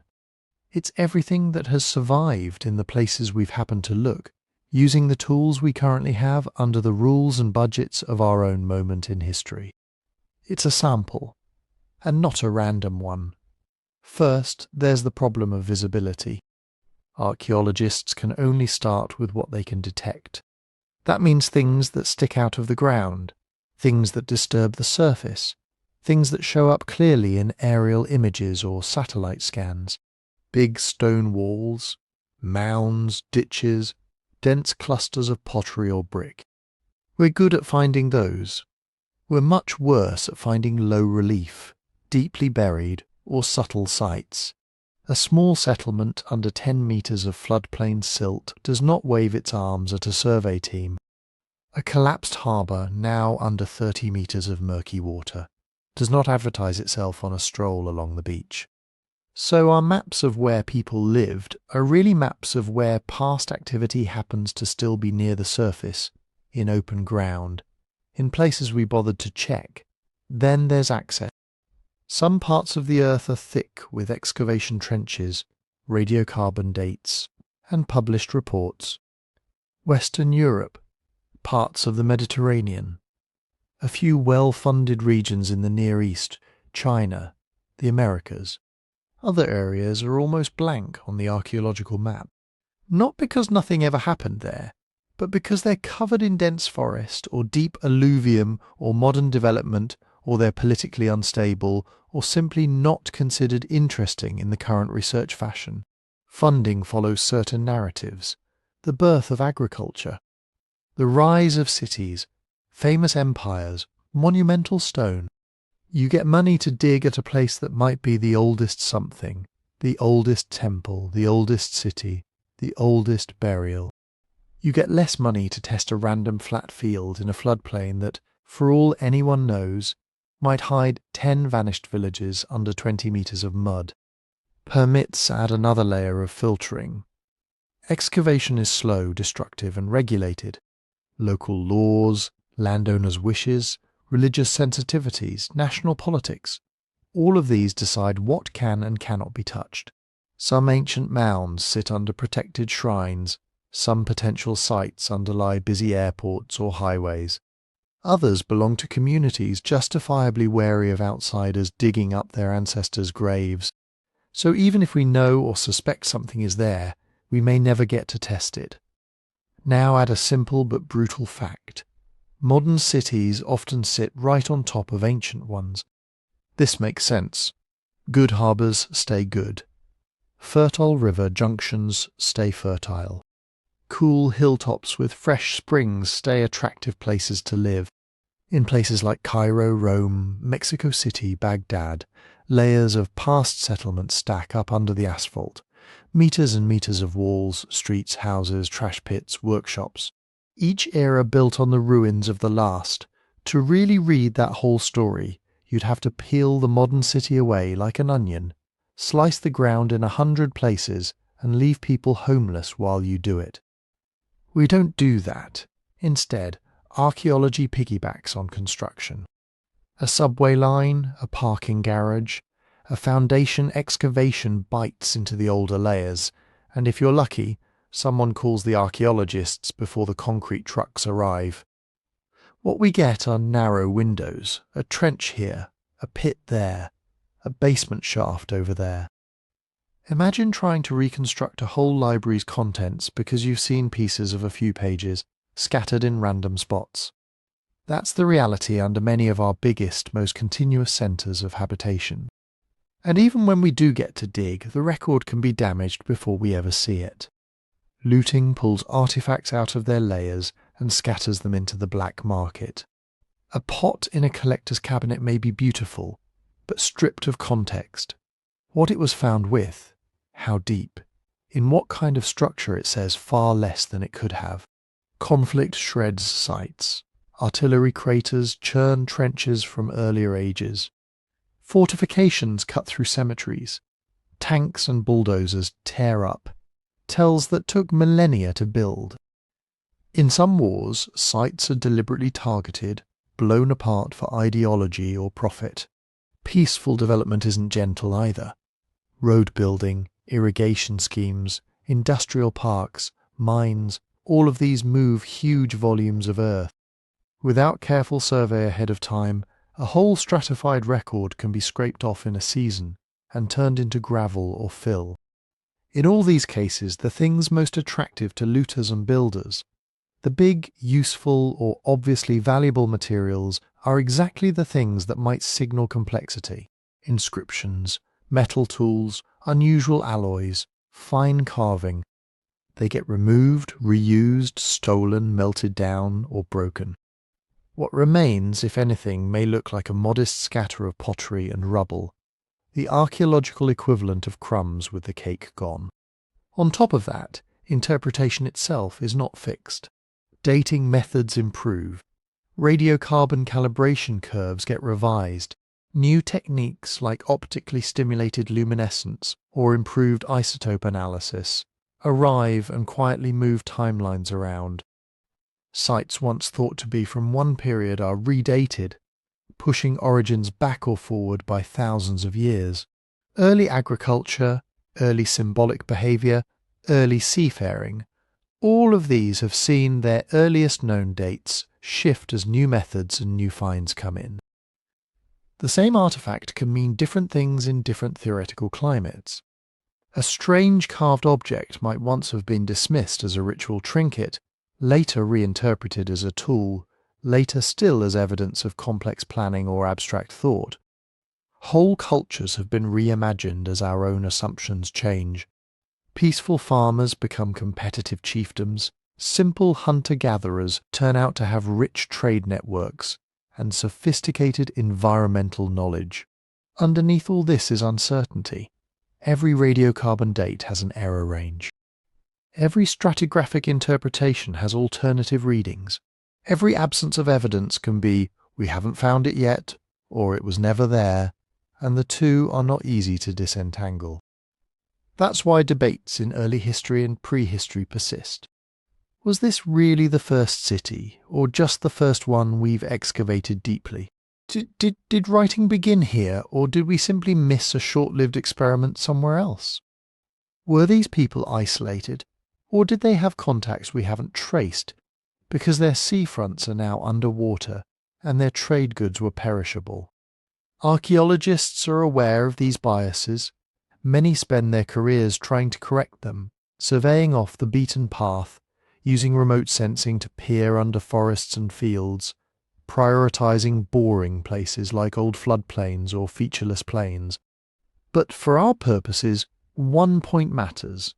When we look at the past and say we see no sign of a certain kind of society before a certain date, we are not speaking with the authority of a complete archive. We are speaking from a partial, damaged, selectively sampled record, filtered by visibility, access, funding, politics, and technology.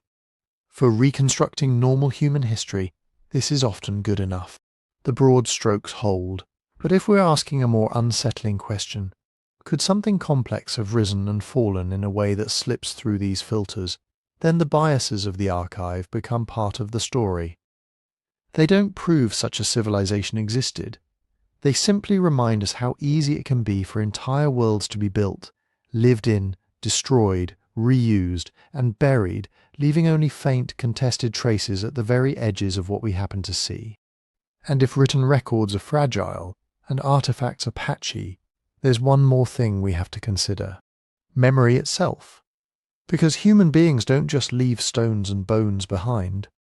They leave stories.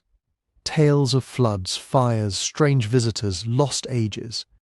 The question is how far those stories can reach, and what, if anything, they might still be remembering. Before there were chronicles and clay tablets, there were voices. Around fires in caves, in huts of grass or stone, people told each other what had happened, who they were, where they had come from, what to be afraid of, what not to do again. Those stories are older than writing, much older than any intact ruin we've ever dug up. So when we ask whether something advanced might have risen and fallen before the earliest scripts we know, we have to ask another question alongside the archaeological one. If it did, could any echo of it survive in myth? We know that oral tradition can carry real information a surprisingly long way.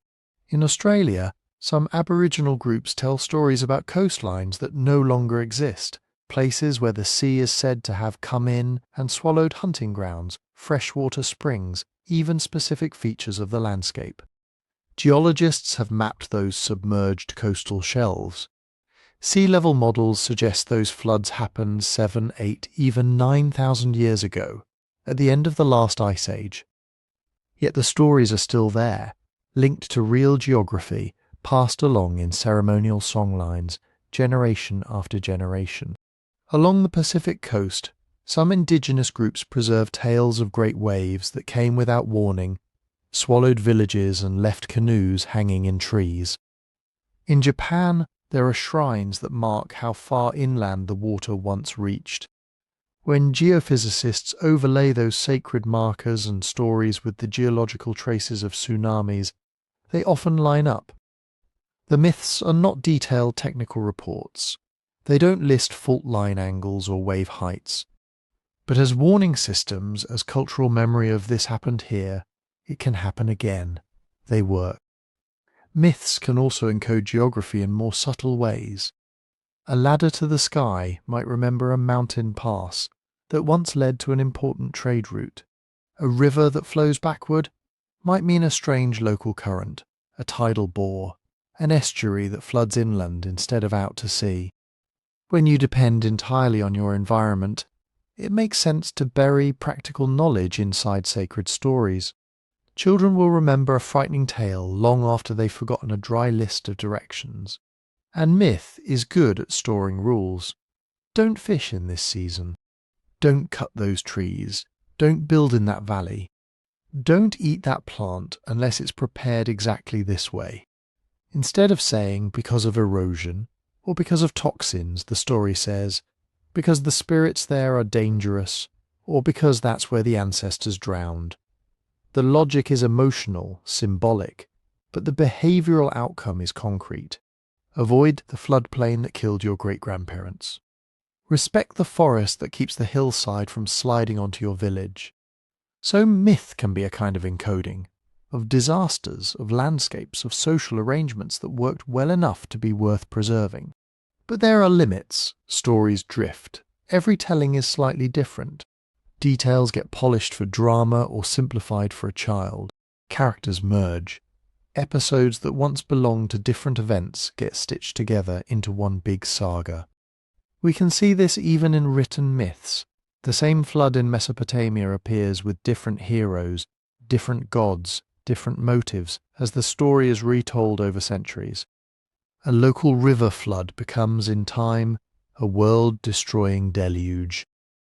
A city wiped out becomes all people wiped out. Oral tradition amplifies this flexibility. Without a fixed text, small mutations can accumulate quickly. Over 5 generations, you might still recognize the core of an event. Over 50, you might be dealing with something that shares a skeleton, but has grown new limbs. And beyond a certain time depth, it becomes very hard to know what, if anything, in a myth corresponds to a specific historical moment. 10,000 years, 20. At that scale, ice sheets come and go. Lakes appear and vanish. Volcanoes grow mountains and then erase them. Stories adapt to each new audience, each new crisis. Old frameworks get reused to explain fresh disasters.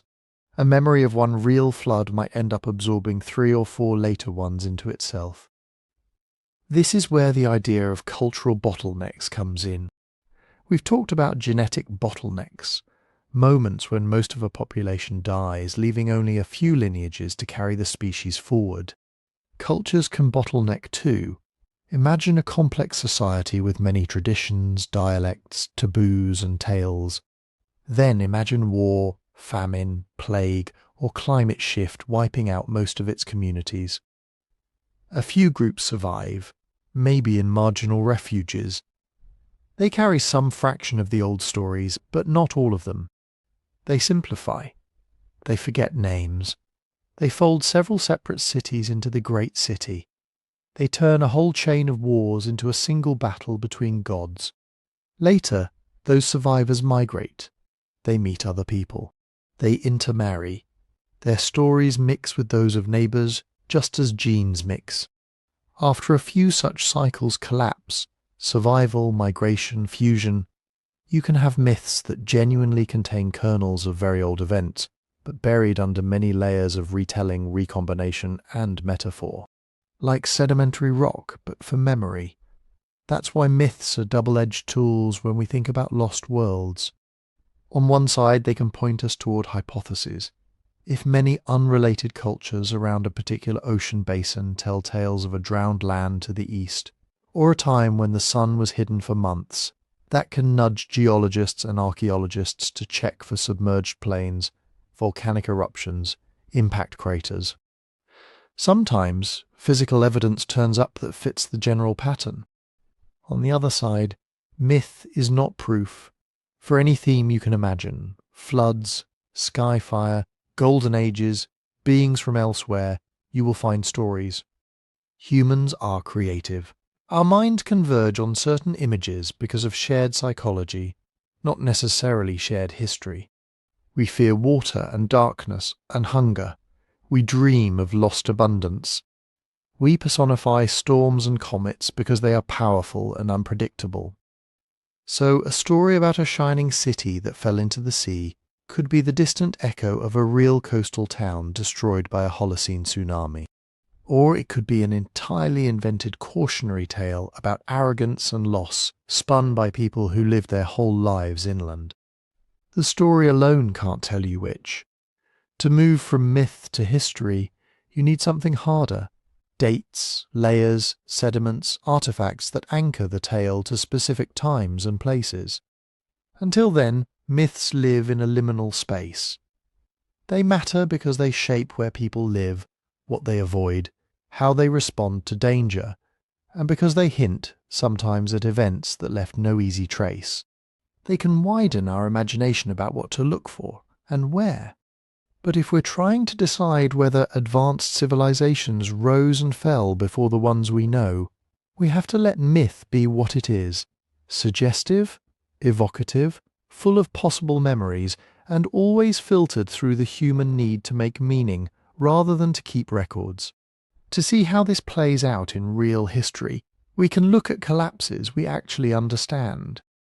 Times when complex societies definitely did fall apart, and watch what stayed, what vanished, and how their stories survived or didn't into the ages that followed. When we talk about collapse, it's easy to imagine something sudden and total: cities burning, populations vanishing, a world switching off like a light. The real story, most of the time, is quieter, messier, and much more useful for our question. Take the classic culprits that show up again and again in collapse studies: long droughts that grind down harvests year after year. Not one bad season, but 10 or 50, until granaries empty and people stop trusting that next year will be better. Trade routes that break, a key caravan road becomes unsafe, a sea lane fills with pirates, or a foreign power conquers one choke point, and suddenly the copper or tin or grain your city depends on just doesn't arrive. Internal strain. A palace that demands more labour, more taxes, more soldiers from people who are already stretched thin. Elites fighting each other while the fields go untended. Outbreaks of disease that move along those same trade routes that once brought wealth. Plague in crowded, mobile, interconnected societies can be devastating in a way that scattered villages rarely experience. War and raiding layered on top of all this.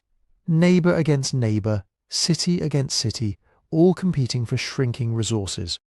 Most famous collapses are not caused by one of these alone, but by several in combination. The classic Maya, for instance, don't vanish in a single apocalypse.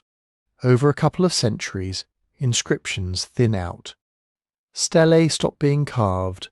Great cities in the southern lowlands are gradually abandoned. Pollen records and lake sediments suggest deepening drought. Isotope studies and house remains hint at nutritional stress. There are signs of increased warfare, hastily built fortifications, disrupted trade. From the ground, for the people living through it, this probably felt like a slow tightening. From the perspective of archaeology, especially if you're looking back from 1,000 years later, it can look like an abrupt silence. One layer of rich material culture, sculpted monuments, painted pottery, and above it, much thinner deposits, simpler goods, fewer buildings. A vanishing. Something similar shows up in the late Bronze Age Eastern Mediterranean. For centuries you have palatial states, Mycenae, Ugarit, the Hittites, New Kingdom Egypt, linked by ships and scribes and letters written on clay. Then, in the span of a human lifetime or two, many of those centres burn or are abandoned. Trade in luxury goods collapses, writing systems disappear or drastically contract. To someone walking through those ruins a generation later, it might have felt like the end of the world. To us, piecing together what happened, the pattern looks familiar.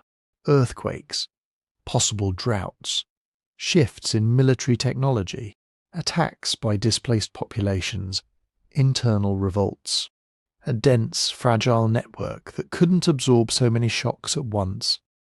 But here's the important part for our question. Even in these dramatic cases, very little truly disappears without a trace. What you tend to lose first are the obvious symbols of complexity. Palaces are abandoned or repurposed. Administrative centres fall idle. Monumental building stops. Fine imported wares cease to arrive. Texts are especially fragile. Archives burn. Wooden tablets rot. Papyrus disintegrates. Clay survives a bit better, but only if it gets baked hard in a fire or kiln and then reburied somewhere safe. When libraries and temples are destroyed, generations of accumulated knowledge can go with them. Entire schools of astronomy, medicine, engineering wiped out in a few days of chaos. What hangs on are the things that are too ordinary to attract attention or too small to be worth looting. Farmsteads on hillsides, little hamlets tucked into marginal valleys, field systems that get reused with minor changes, pottery that continues to be made in simpler, local styles. From a distance of millennia, the record is skewed. The spectacular face of a civilization, its capitals, its monumental art, its bureaucratic archives, is exactly the part most likely to burn, collapse, or be quarried away for building stone. The parts that endure in the ground are often the less advanced looking. Small houses, coarse ceramics, worn-out tools. If you were trying to decide whether some earlier age had ever built something like a Bronze Age palace system, and all you had to go on were scattered farmsteads and the occasional undeciphered shard, you might easily underestimate what had once been there. But collapse is not just about loss, it's also about continuity. People survive, they move, they marry, they remember in their own way. After the Bronze Age crisis, new societies rise in Greece, in the Levant, in Anatolia. They inherit bits and pieces, reused building sites, fragments of myth about former heroes, loanwords from dead languages embedded in religious vocabulary and place names.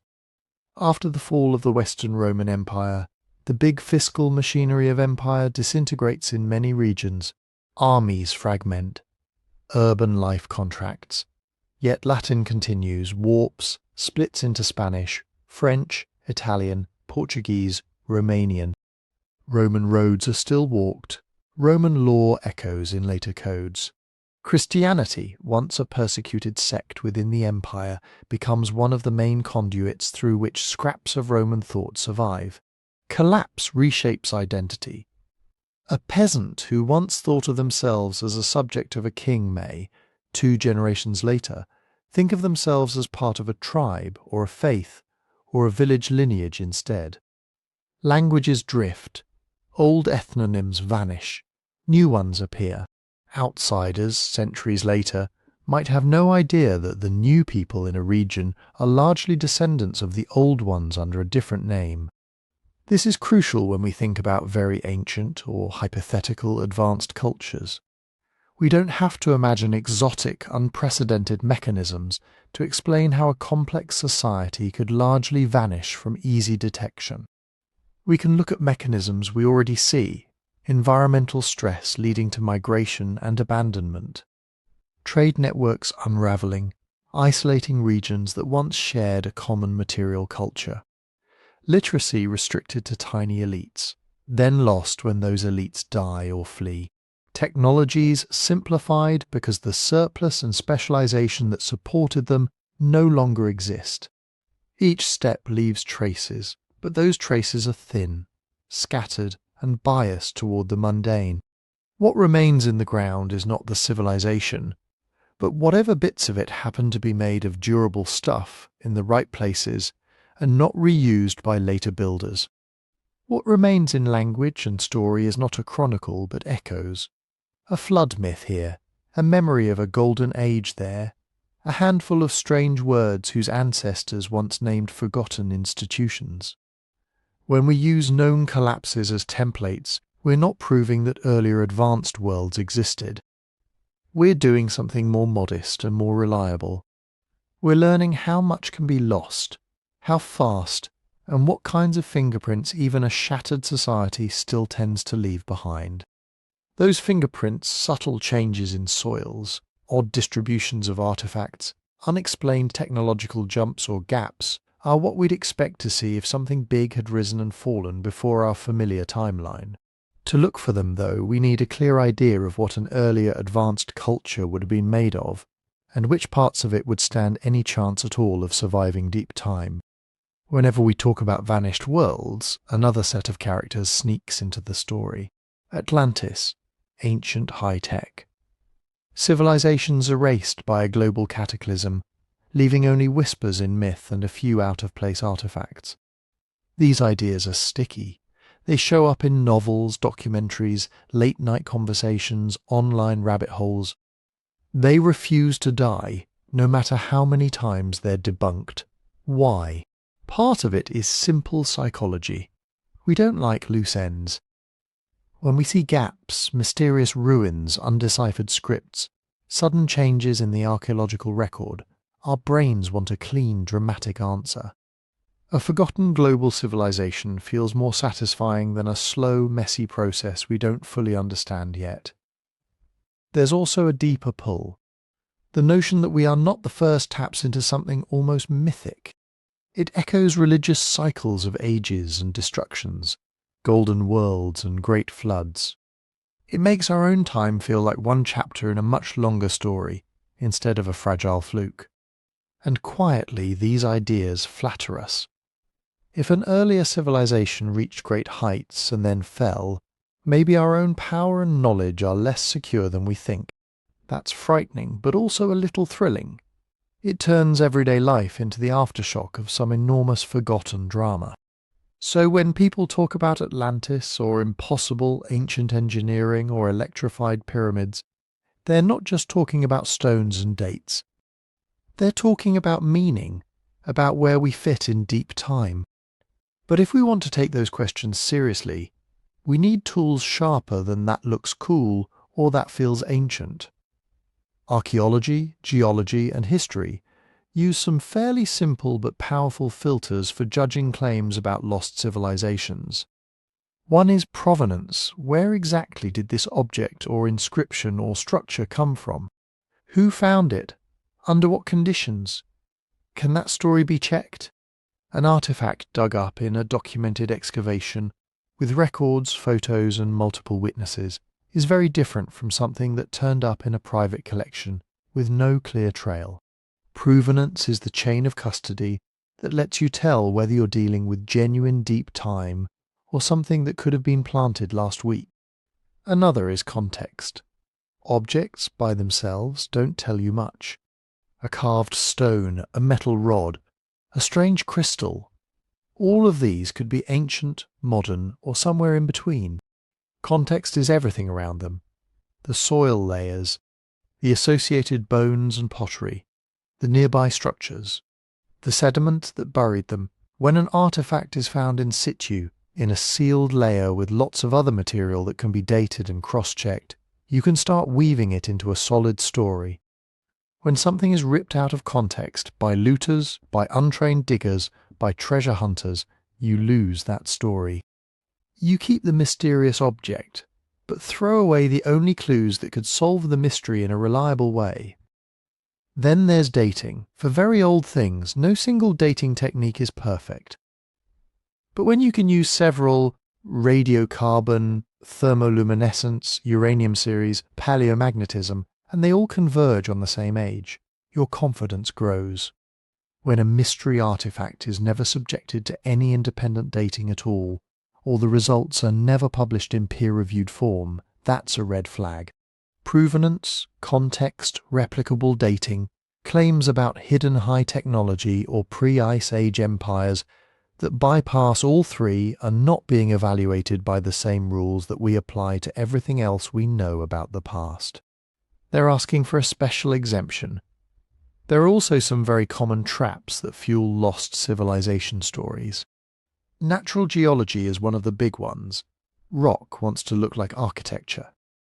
Erosion carves right angles, straight lines, terraces, even pillar-like shapes. Lava freezes in hexagonal columns. Waves and currents scour flat plains and sharp steps into coastal shelves. From ground level, or especially from a blurry photo, it's easy to see walls, pyramids, roads, where a geologist sees bedding planes, joints and fractures.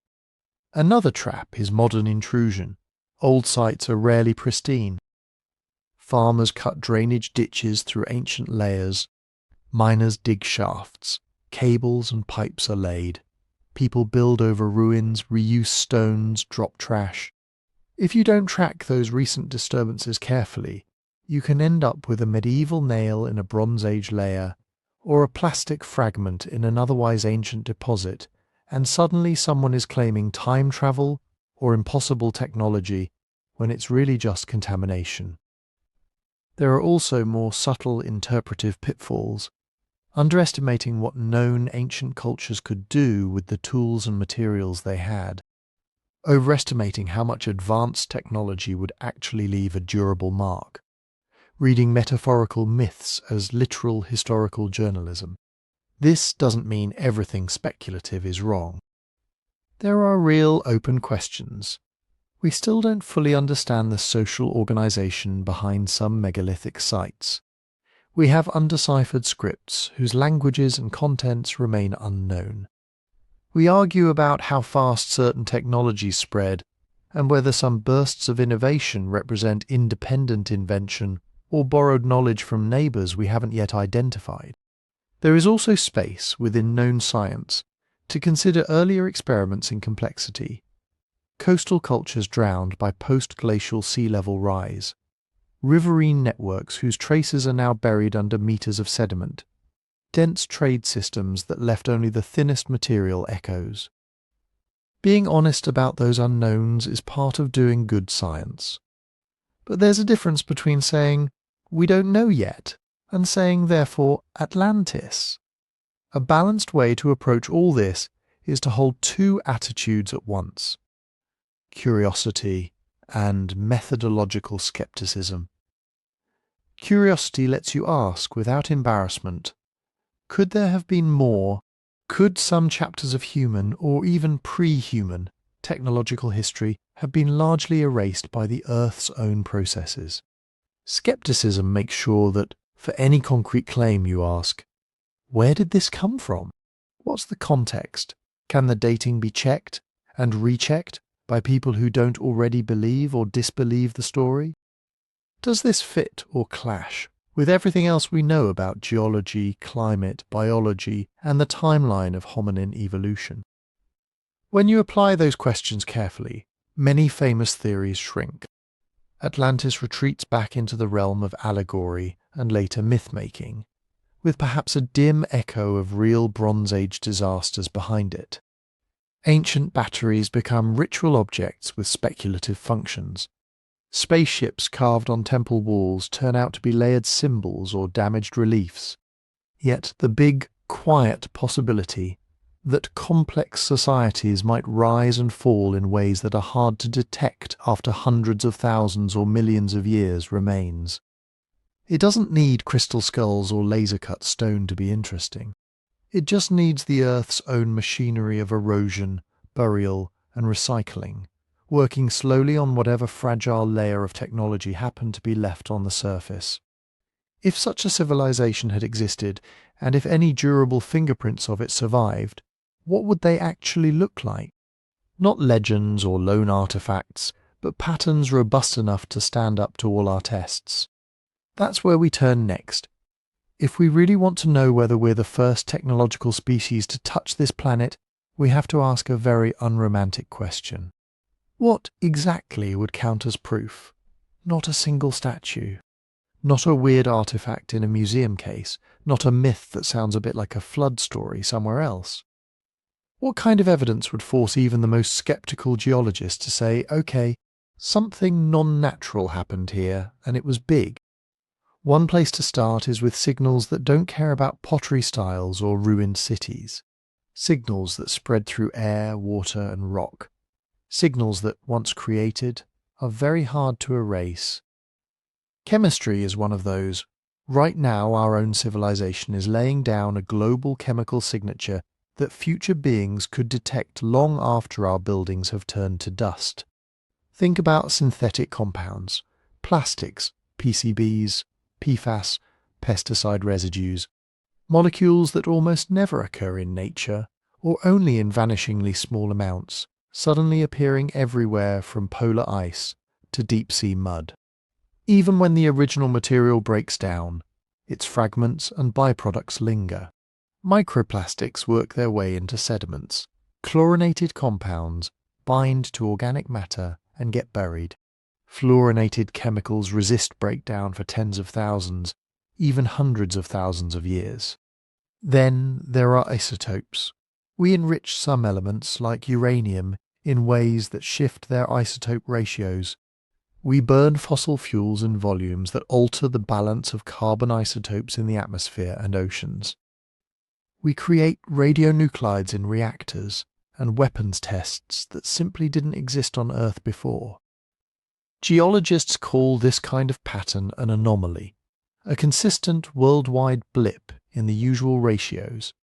If an earlier technological species had done large-scale industry, burned vast amounts of carbon, mined and refined particular metals, released exotic compounds, you'd expect to see some echo of that in the stratigraphic record. A thin layer in the rocks where certain isotopes suddenly spike. A strange mix of trace metals and synthetic-looking molecules that doesn't match any known volcanic or biological event. You can erase buildings, you can bulldoze cities, but it's very hard to fake a global chemical event. Another class of clues people talk about are technofossils. This sounds like science fiction, but it's a real term some researchers use to describe physical remnants of technology that might survive as fossils the way shells and bones do. Most of what we make is fragile on geological timescales. Wood rots, iron rusts, concrete fractures and returns to sand and lime. Even glass eventually weathers. But some things are surprisingly durable if they manage to end up in the right conditions. Ceramics can last for millions of years. Fired clay, porcelain, high-tech insulators, these are basically artificial rocks. They can be broken, but not easily erased. Certain alloys and composites, especially if they're buried in anoxic environments with very little oxygen, can persist as weird metallic nodules. Even the patterns we impose on the landscape can become technofossils.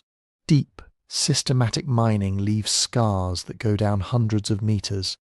Tunnels, adits, shaft systems. Large-scale quarrying cuts geometric cliffs into hillsides.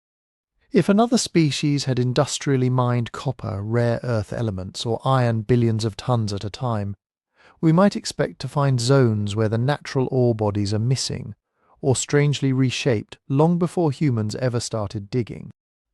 That's an odd thought, looking for the absence of rock, for deposits that should be there given local geology but aren't.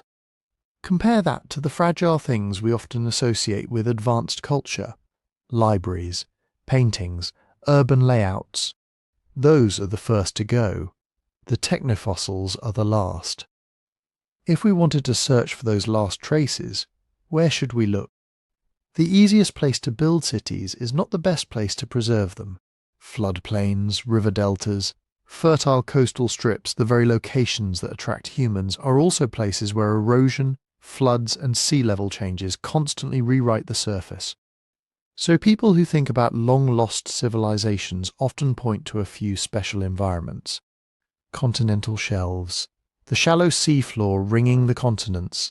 During ice ages, when sea level drops by 100 meters or more, these shelves become coastal plains. Perfect territory for settlement.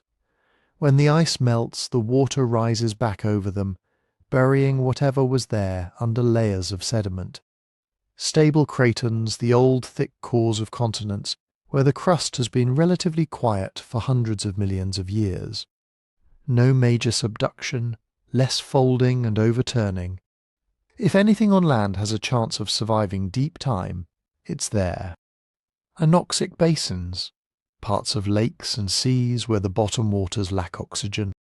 In those dark, still sediments, organic matter doesn't decay as quickly. Fine layers build up like pages in a book, preserving delicate chemical signals and even soft tissues for astonishing lengths of time. Caves and deep karst systems, natural vaults that can protect artifacts from sun, wind, and surface weathering. Bones, wooden tools, pigments, even textiles sometimes linger in caves for tens of thousands of years if conditions are dry and stable enough. Over longer spans, the cave itself might collapse or be filled, but within certain windows they act like time capsules.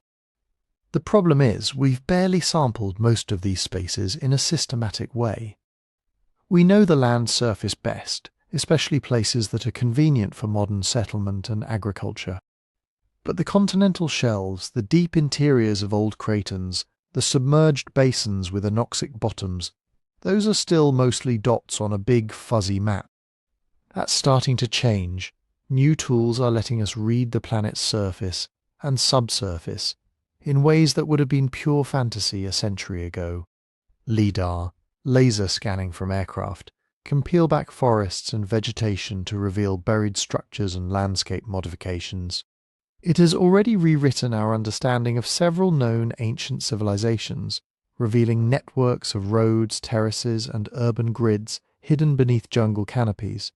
Satellite sensing goes further, radar that can penetrate dry sand and some types of soil, multispectral imaging that can pick up subtle changes in vegetation, hinting at buried walls or foundations, gravimetric and magnetic surveys that outline hidden voids and dense structures underground.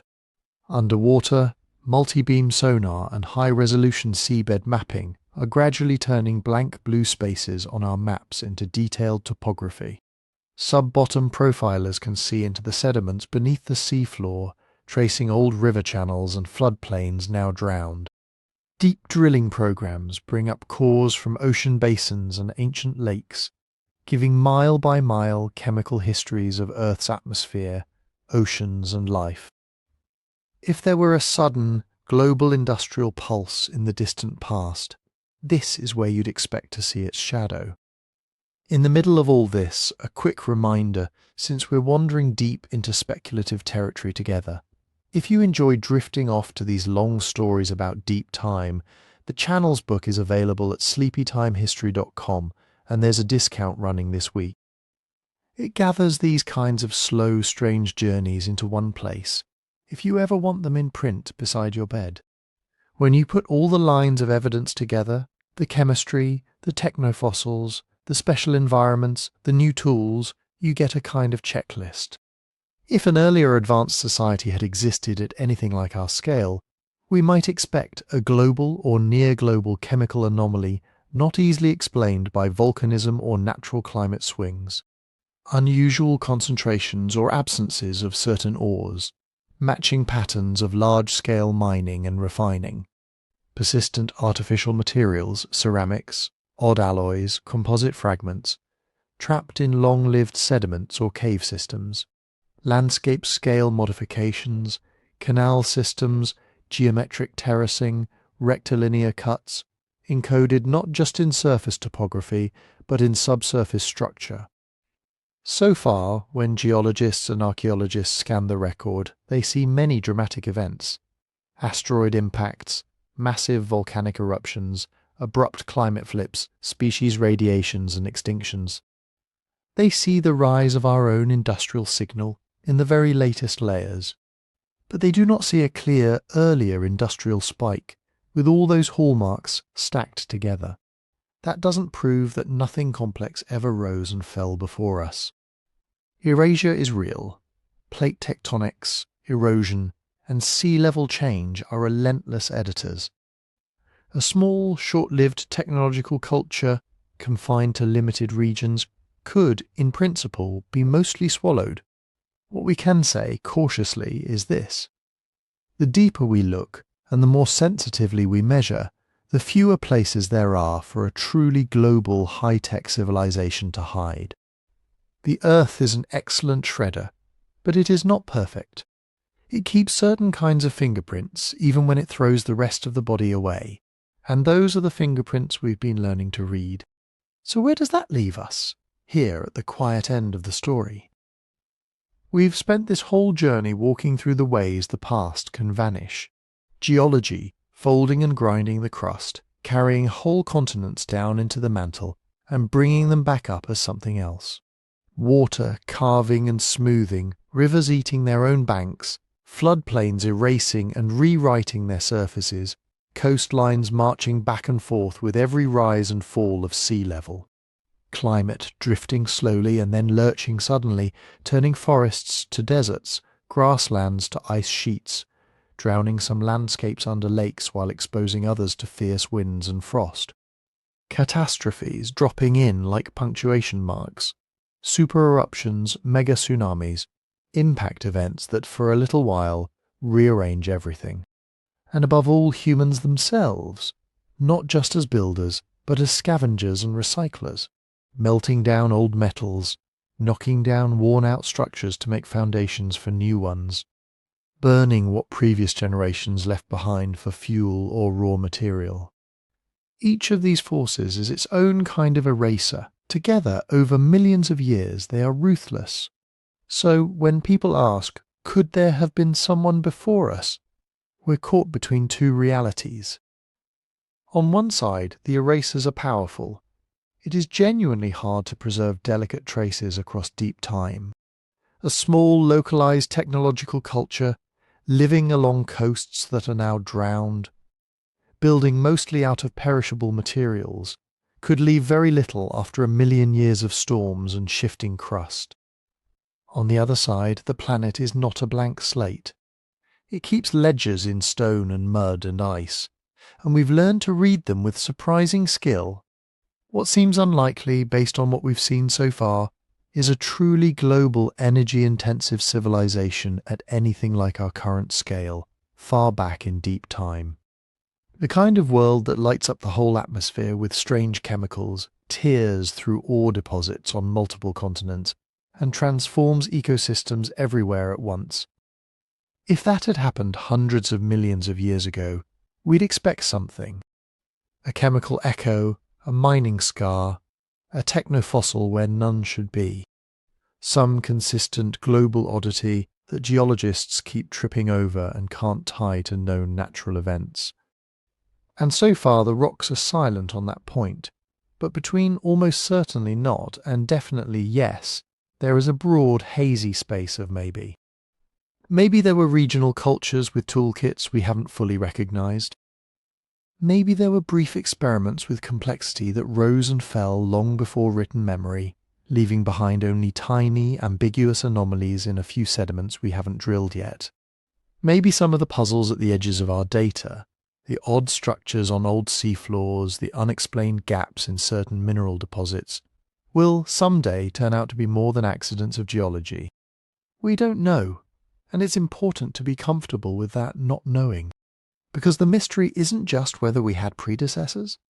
The deeper mystery is that we can look back at all, that a thin film of living things on a cooling planet learned to ask questions about eras that ended before our own lineage even existed, that we can sit here half asleep in the dark and follow threads from isotope ratios in ancient mud to speculative stories about forgotten cities on drowned plains. In that sense, we are already part of the record. Our plastics and power plants, our tunnels and satellites, our words and worries, all of it is becoming part of the strata that some distant mind, human or not, might read someday. They may never know our myths. They almost certainly won't know our names. But they might see the sharp, bright line where we appeared, the sudden chemical flare, the strange technofossils, the rearranged rivers and forests and coasts, and they might wonder, in their own language, whether we were the first, whether something else came before us, erased in turn. If this kind of slow, speculative drifting through prehistory helps you sleep, there's more waiting for you. The channel's book about prehistoric secrets gathers these stories of deep time, lost worlds, and quiet mysteries into one place. If you ever want them on the nightstand instead of the screen, you can read more or pick up a copy at sleepytimehistory.com. For now, if you'd like to help these strange little journeys continue, you can gently tap like, and subscribe so you don't miss whatever world we wander into next. If you're still awake enough to type, let me know in the comments where you're listening from tonight. A city apartment, a farmhouse, a dorm room, a ship at sea. It's always a quiet kind of wonder, seeing all the places this one small story reaches. Wherever you are, and whatever layers of time lie beneath your feet, thanks for drifting through them for a while. Sleep well.